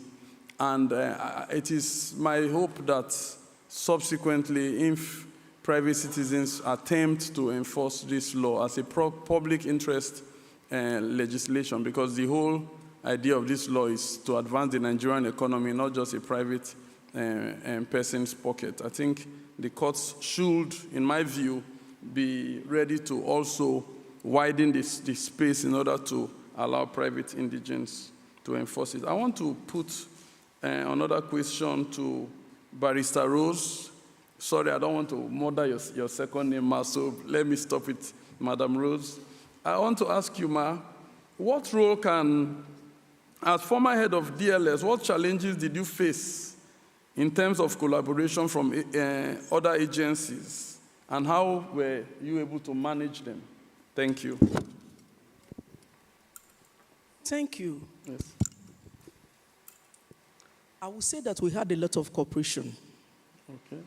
Even though when I was here, we weren't doing a lot of sensitization, but we had a lot of one-on-one cooperation and collaboration because we had a lot of successful cases that we were able to pursue, take to court, and get some judgments, even though some of them continue to repeat itself. But aside from that, we also had a lot of cooperation, mainly from Federal Ministry of Justice, because we were able to sensitize them, and that was why we were able to obtain a lot of fiats from the Honorable Attorney General, with which we prosecuted a lot of our cases. Aside from that, we also had from the bench, because we did sensitization and did a lot of work on the import of the act, for it to be brought to their attention. And even we got a lot of the experts who spoke, and they were amazed. We got a lot of judges from all over the country, and the high courts, Court of Appeal, and the rest of them. The now retired Justice Mary Odili was chairman and represented the CJN. So we weren't doing sensitization and having this kind of forum that we have now, which is very, very important. And I didn't do a lot of mingling with customs and the rest of them. But the very, very recalcitrant cases that we had, we were able to effectively take care of them and make sure that we got judgment. Thank you. Thank you. Thank you, Ma. Still in a similar line, I want to ask Mr. Onyeso, would it be better for the NCDMB to have powers to prosecute offenders, or should we maintain the status quo? And if we should, would the NCDMB's interactions with other agencies not distract it from its focus? Or will it not expose it to political interplays and government bureaucracy? Thank you. Thank you so much. That's a very important question, by the way. And it gives me opportunity to try to clarify some of the impressions that were created in course of the plenaries.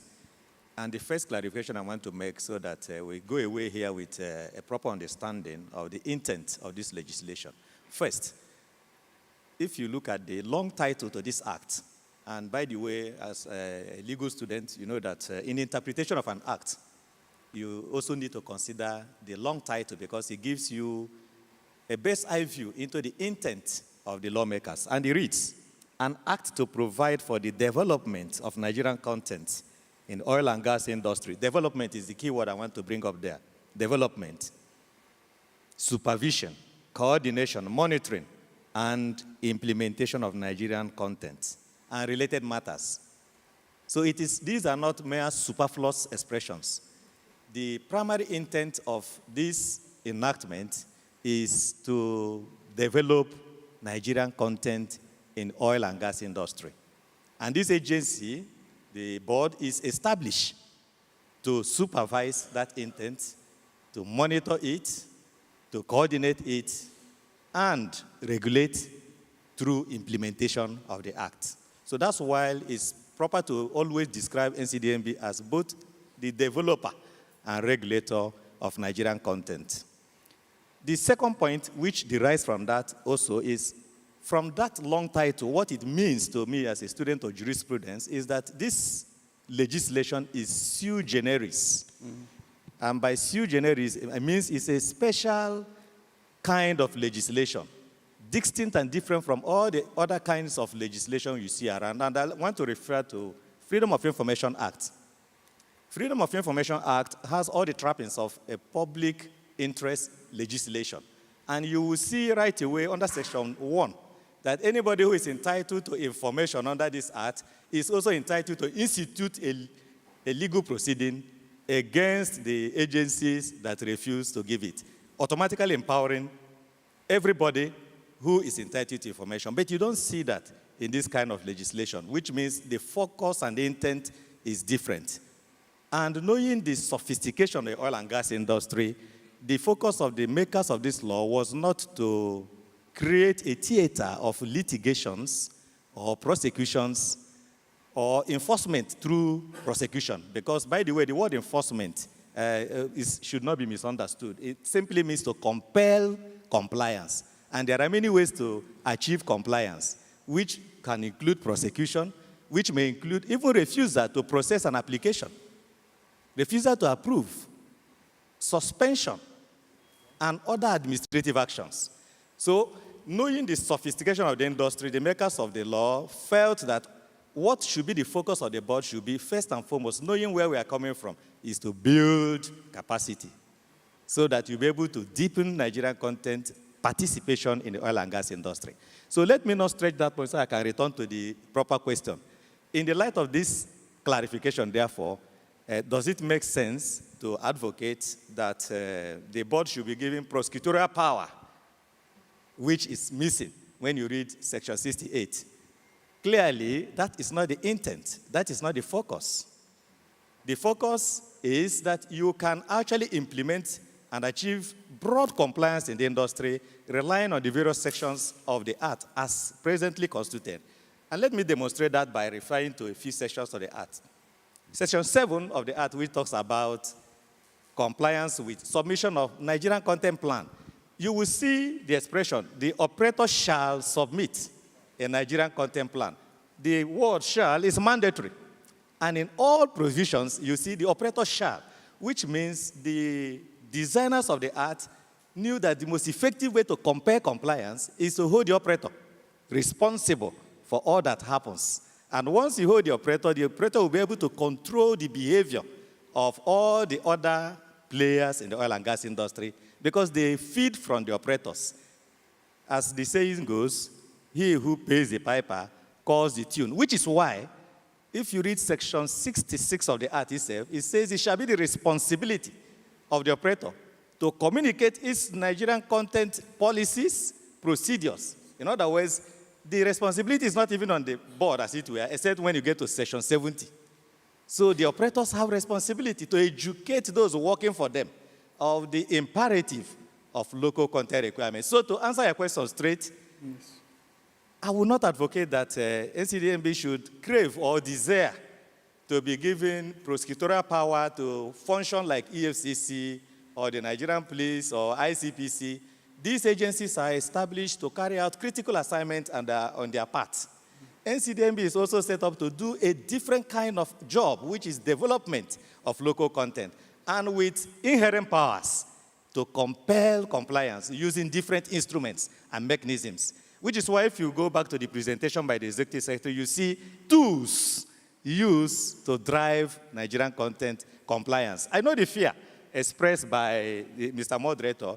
The fear is that if the board does not have prosecutorial powers and we need to defer or rely on Ministry of Justice, rely on EFCC or the police to enforce compliance, will it not necessarily impede or slow down our agility, as it were? Yes, it will happen, but that will be an exception. Because what will lead to litigation is last resort. When you have failed to follow the instruction of the board, and the board has issued warning, the board has invited you for corrective dialogue, and the party is remaining recalcitrant. So resort can be made to litigation or prosecution, as it were. So it's supposed to be last resort. And those cases will be few and far between. And that explains why most people say, how come 12 years after, you people are not in court with everybody? We are not in court with everybody because that's not the intendment of the Act. And if we had been in the court, what it would have promoted would be rivalry between NCDMB and other law enforcement agencies. So where those exceptions occur, where there are grievous and repeated infractions of the Act, the board is required to report it to the necessary law enforcement agencies. The police is there.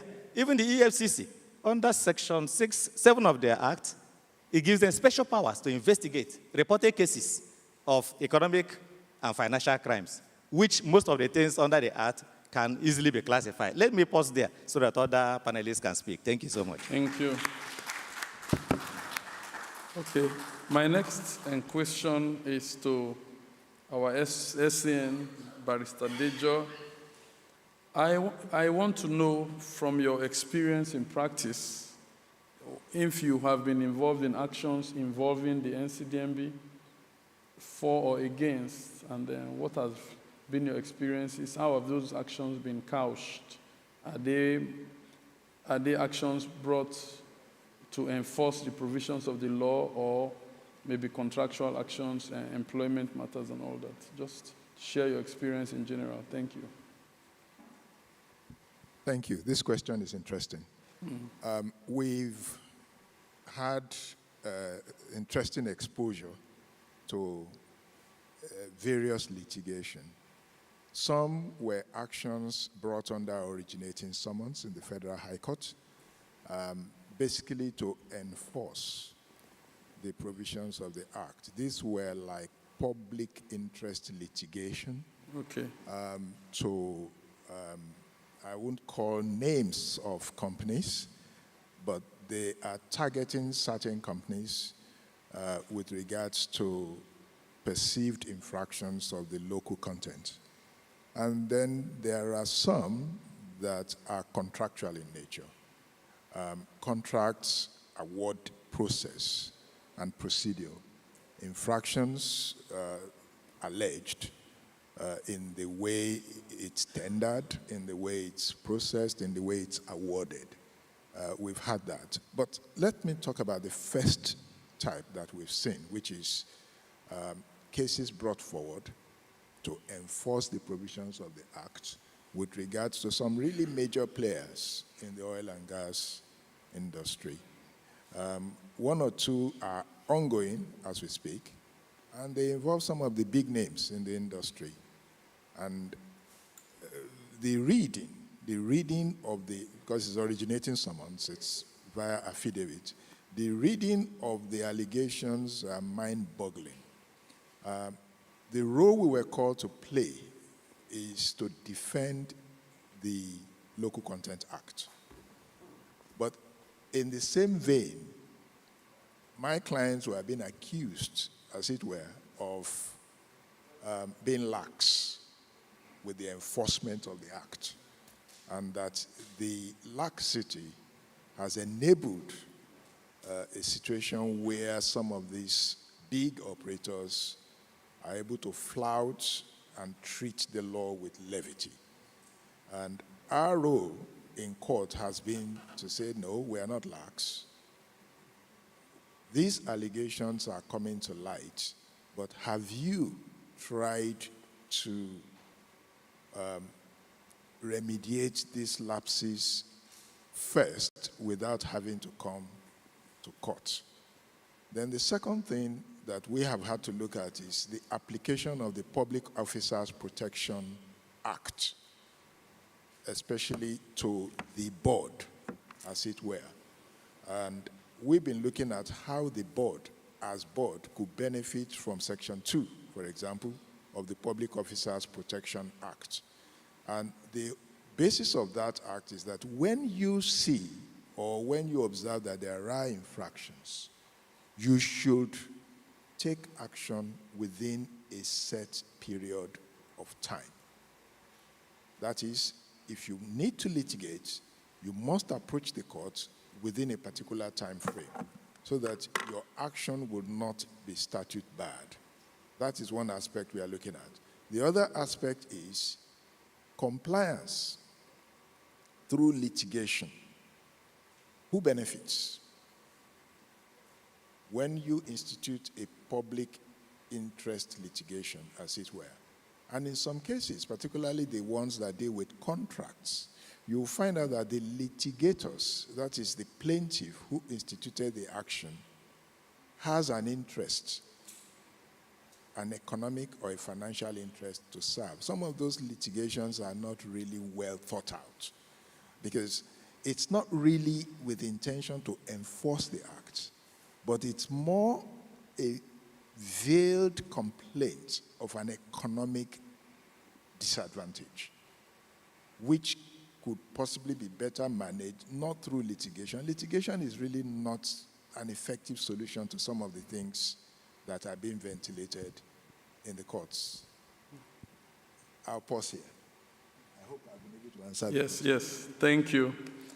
We'll just have like 10 minutes more. Please bear with us, and then we should be done. I've not given my colleagues from the EFCC and the ICPC, so I'll just give you 2 minutes to say anything each, and after that, we'll begin to wrap up. So, sir, you've been part of the session from beginning. I will give you just 2 minutes to add your thoughts to some of our discussions. Yes, sir. Thank you. I know you are representing the police and DSP Mike Oko. Yes. Thank you, sir. So far, so good. Looking at the local content at the non-geek art, we discovered that police is a willing partner in the sense that the law establishing the police spelled out the functions of the police. And the functions of the police basically is to ensure safe and secure environment. And no company can function properly in an environment that is not safe and secured. So the local content and other companies and the police are partners in progress because they need our services from time to time, more now than ever before, looking at the situation in the country. Thank you. Thank you. Thank you very much. Yes, I'll call on the representative from the EFCC. Thank you. Good afternoon. Thank you for the opportunity. My name is CSC Olonutuyi Olusegun. Everything we have been doing since morning centers around the vision and the mission of our organization. What is the vision of EFCC?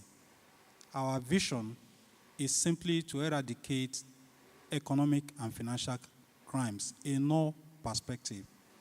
Any crimes that comes on board from the platform of NOGIC is already empowered by the Commission to investigate and to prosecute. Okay.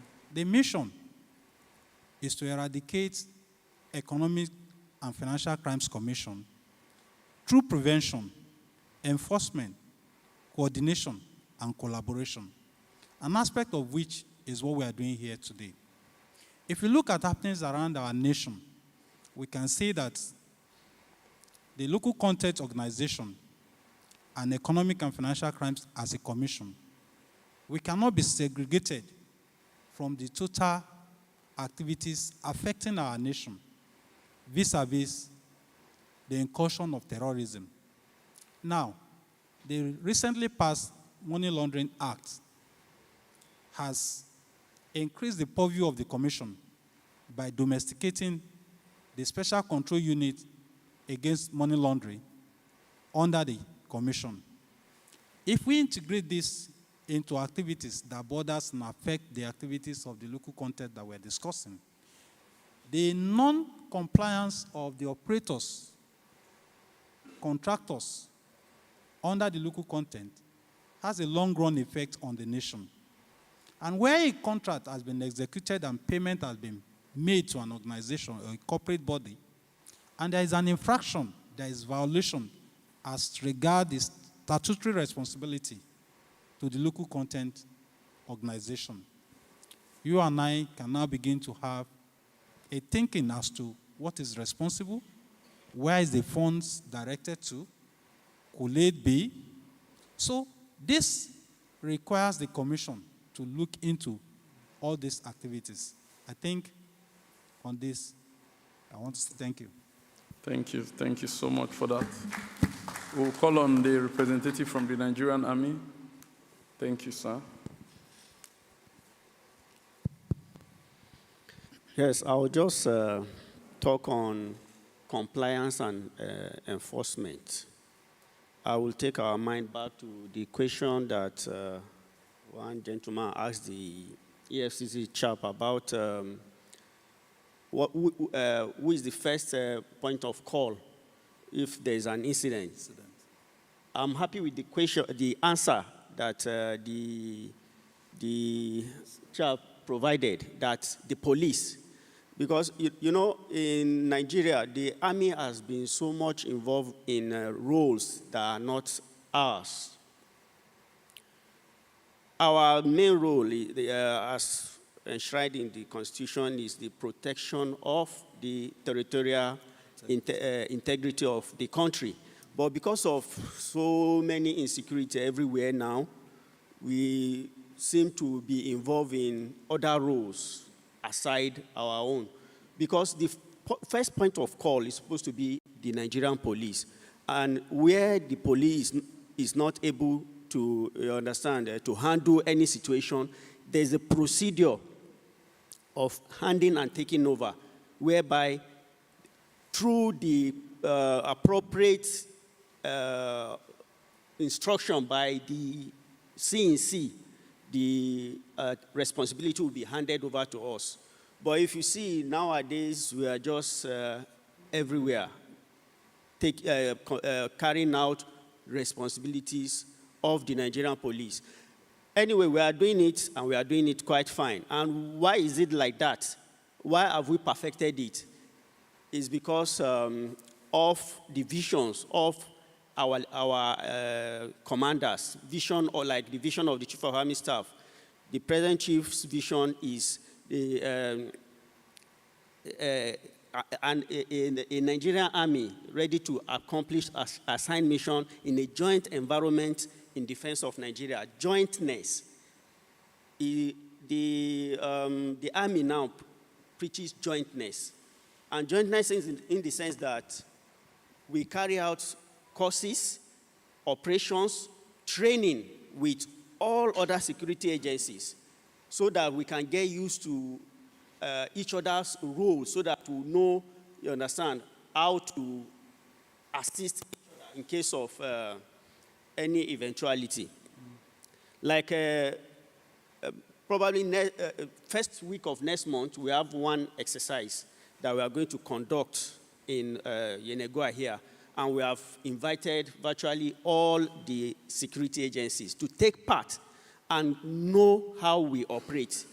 The exercise is supposed to actually be for the army alone. But you see, we are inviting them, we call it tactical exercise without troops. We are inviting them, and it's a precursor to the operations we are going to conduct later in the year. We call it Stillwater. So you see, we have started involving them now, so that they get used to, in the spirit of collaboration. Yeah, in spirit of collaboration, so that they get used to all the aspects that will lead to the final operation. And that is why we are getting it right, actually. And all the other security agencies have been quite cooperative. Thank you very much. Thank you. That means that there's so much that what the Army is doing is also similar to what the NCDMB is also attempting to do, but of course in a different space. Okay, Madam from the ICPC, please, let's hear your final thoughts. Thank you. Thank you very much, moderator.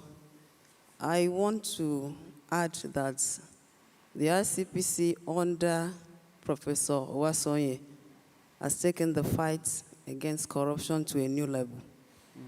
We are not really looking for the big fishes only. We are also looking for the small fishes. Like we said here, if a clerk, knowing that the company is not what he should offer a particular paper to, and he does that, that clerk is corrupting the system. And the man, knowing that what he is holding is forged, is also corrupting the system. Okay. So we shouldn't look at only one aspect. And both of them may be public officers or not public officers. Like I said, if we try prevention aspects, looking at their books, and we go on a lot of lectures. We give lectures. Because one thing I've discovered is Nigerians will just do something. He's my brother across to us. Thank God we have an ACT2 here, Anti-Corruption and Transparency Unit. If you have anything, report to them. And they will also report to us. We'll take it up from there. Thank you. You may put your name, you may not put your name. We even investigate anonymous petitions.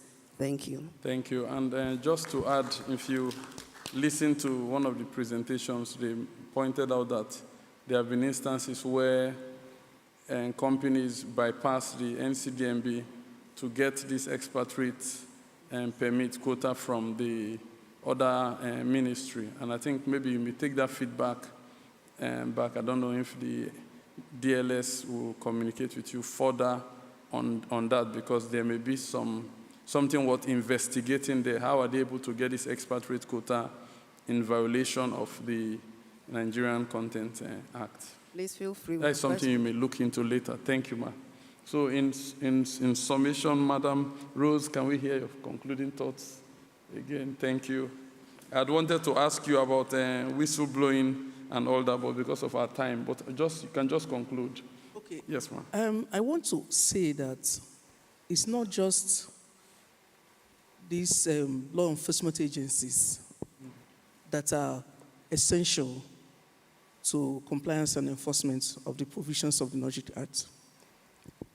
Individuals, the citizenry, can also be part of this by giving informations, providing valuable informations to the board on breaches of the Act, so that the board can take other actions.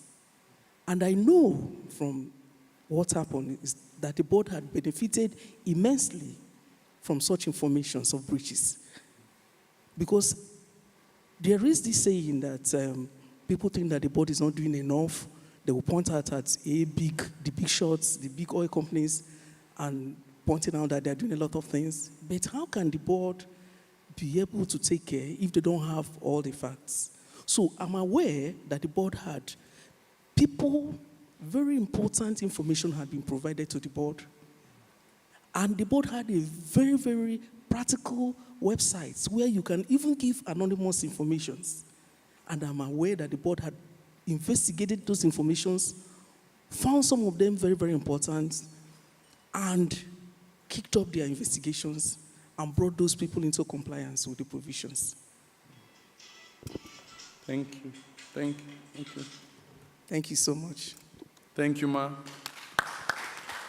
I'll call on my Lord Justice Simon Amado-Boa for his concluding thoughts. 2 minutes, sir. Well, thank you. I think I'll just look at going through the act, I was able to put together some persons I see as the stakeholders, because we are talking about stakeholders. It's not just those who can really carry out prosecution or arrest, but by the act, the stakeholders are many. As I said before, the commission under the Petroleum Industry Act, they are stakeholders because they have things to do with what comes from this board, and they need to ensure that that is done before licenses are issued. You have the authority that is in charge of the midstream and upstream petroleum issues. Then the public, because the board is expected to engage the public under Section 3.9 of the Act. Then NIMASA is involved. NIMASA right now, they don't say NIMASA is involved when it has to do with issues of offshore oil and gas exploration. So those are stakeholders. And the Ministry of Internal Affairs, then there's what is called the Consultative Forum. I think that forum needs to be strengthened and work more in the interest of the public. As I said, development of local content is in the interest of Nigeria.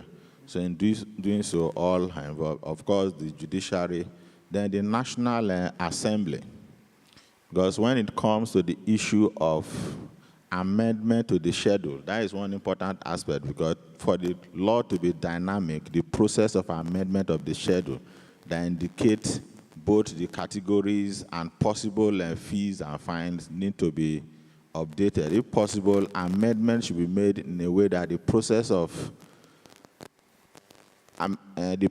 that the board will take in amending the schedule will be easier than being rigid. Because when you need to go to the National Assembly for a lot of it, the process of changing anything there will be rigid and if not be in the interest of the board. Then, as was indicated earlier, you have people we call the whistleblowers. If you look at your Section 63, it creates room for whistleblowers. Because that is what you need. People that violate, do things quietly. Whistleblowers within that organization and in the operating environment can bring relevant information to the board to enable her carry out investigation and ensure compliance. And of course, the operators, the alliance partners, the contractors, and most importantly, the IOCs. I expect that they'll be engaged. In Nigeria, things are difficult because of the way the oil industry started. IOCs were given free hand to operate in a way that they got used to doing things the way they liked and going free.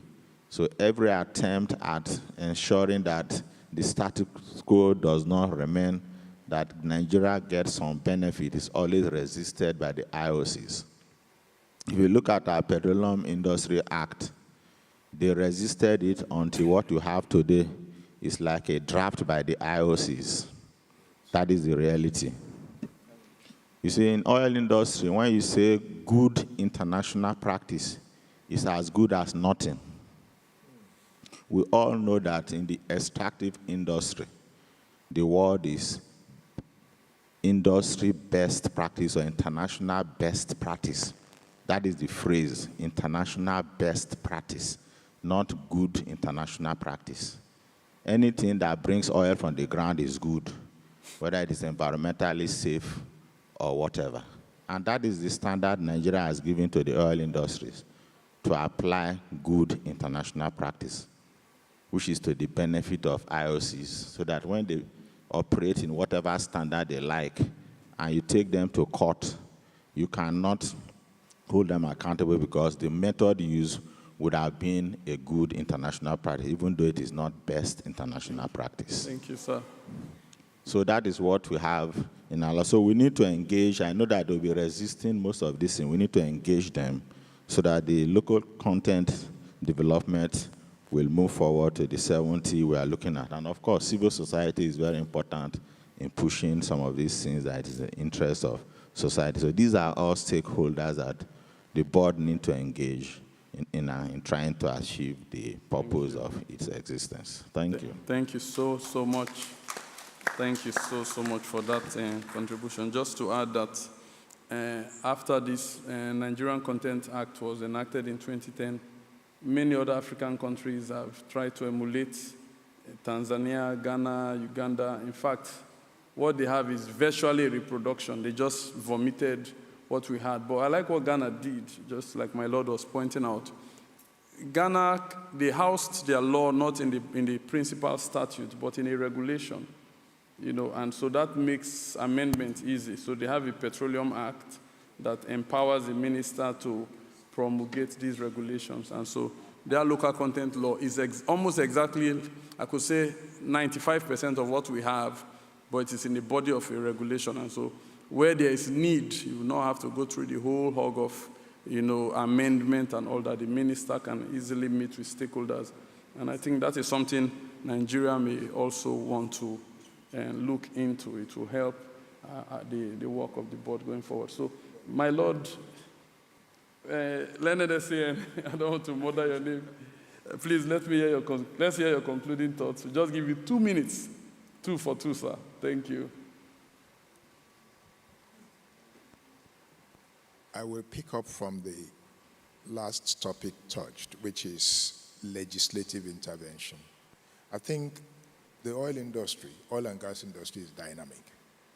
And this statute, the current statute, is roughly about 12 years now. 12. The experiences that's been gathered by the board over the past decade, by now, should have led to some tinkling amendments.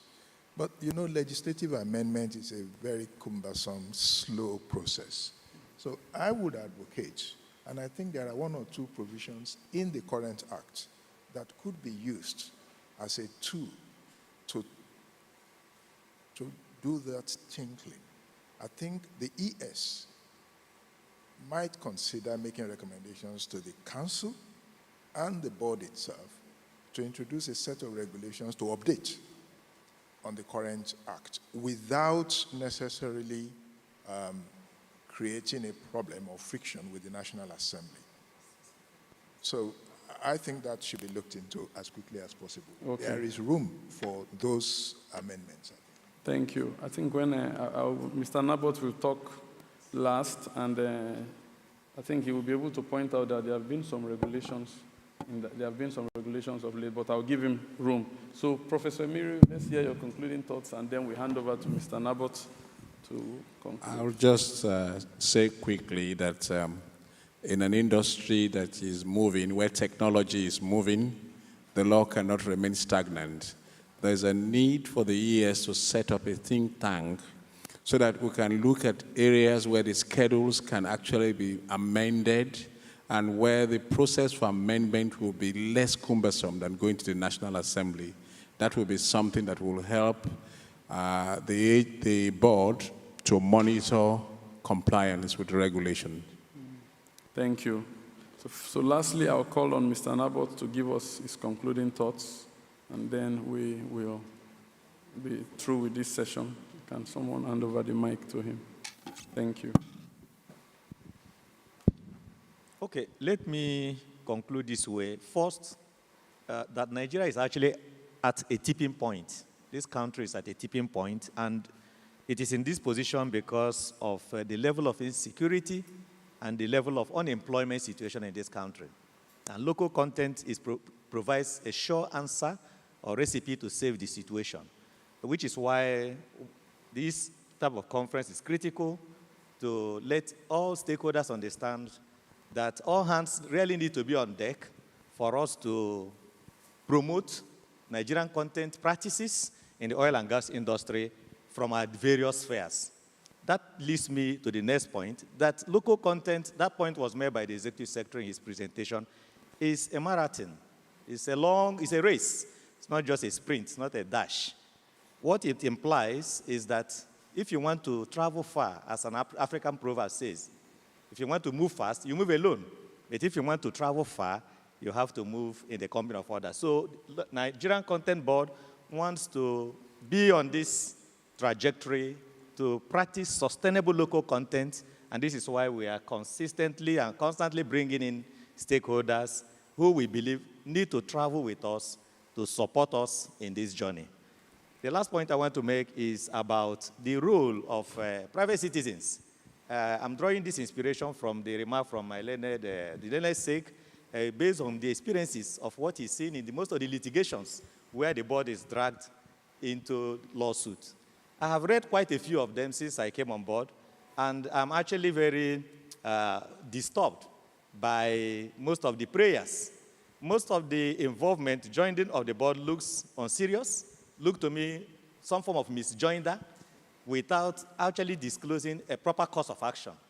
And by that I mean that if Nigerian citizens understand their role in relation to how to support local content development, the prayers before the court will be different from what I'm seeing. Most of the prayers I'm seeing under those originating summons and the supporting affidavit do not have any prospect of success. For instance, most of them allege that the board is lax and not enforcing it. And laxity, my learned judge is here. For you to prove laxity about an agency, you must show demonstrable evidence that you have written to this agency, drawing the attention to the fact that the section is being broken or about being breached, and they have done nothing after repeated notices. And the board has a whistleblower policy, which tends to encourage people report any form of infraction you see that the board cannot see.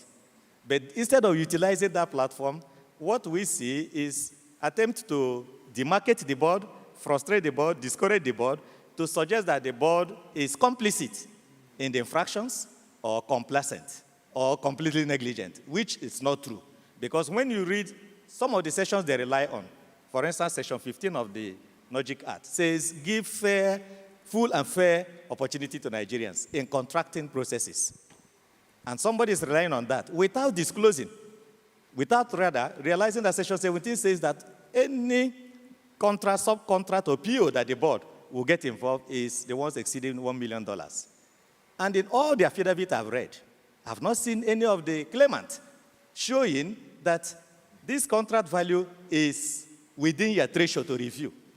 And we have reported to you that this company did not invite us, or we were invited, we were disqualified unfairly. Even when you are invited to tender or to make a bid, as lawyers, we know that invitation to present for pre-qualification or tender is buff, as lawyers will call it. It's mere invitation to treat.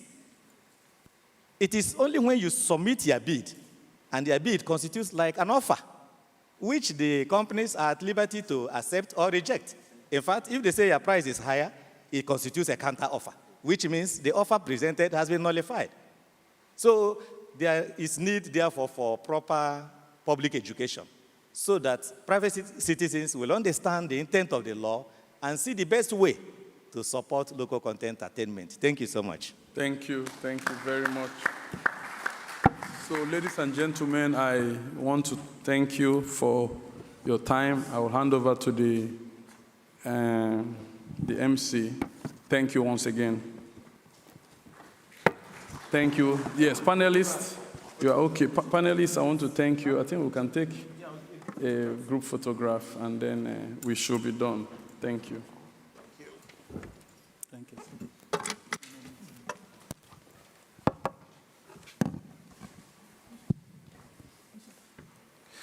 Thank you, moderator. Thank you, panelists. It was quite interesting and educative. Thank you. So let's have a group photograph.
Thank you. Whatever thing that has beginning must surely have an end. Thank you, ICPC. Thank you, EFCC. Thank you, Nigerian Customs Service. Thank you, NSDC. Thank you, SON. Thank you, NUPROC. Thank you, NPA. Thank you, Nigerian Police Force. Thank you, Federal Ministry of Justice. Thank you, DSS. Thank you, Nigerian Army. Thank you, GT Energy. All the attendees, please. Yes. Thank you, Deju Lami Kanra SCN. Thank you, Dr. Perewe Sobai. Thank you, Prof. Festus Emiri SCN. Thank you, ladies and gentlemen. Thank you. Please, after the photograph section, we have the dinner.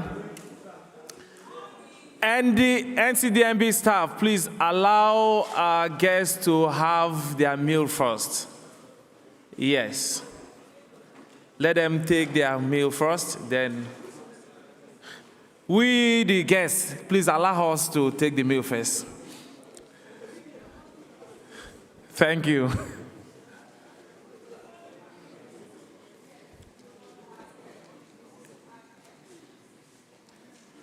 PA. Call PA.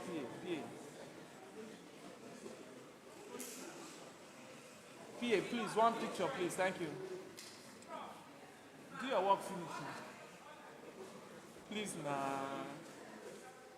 Please. Thank you, sir. Okay, so let them about lunch. Yes, yes. After the picture, lunch.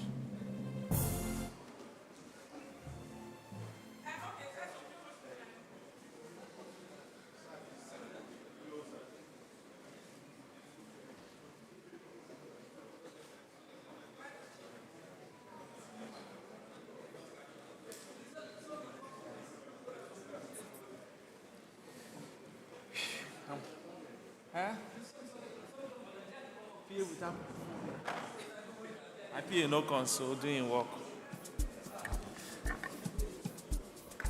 Is that place showing?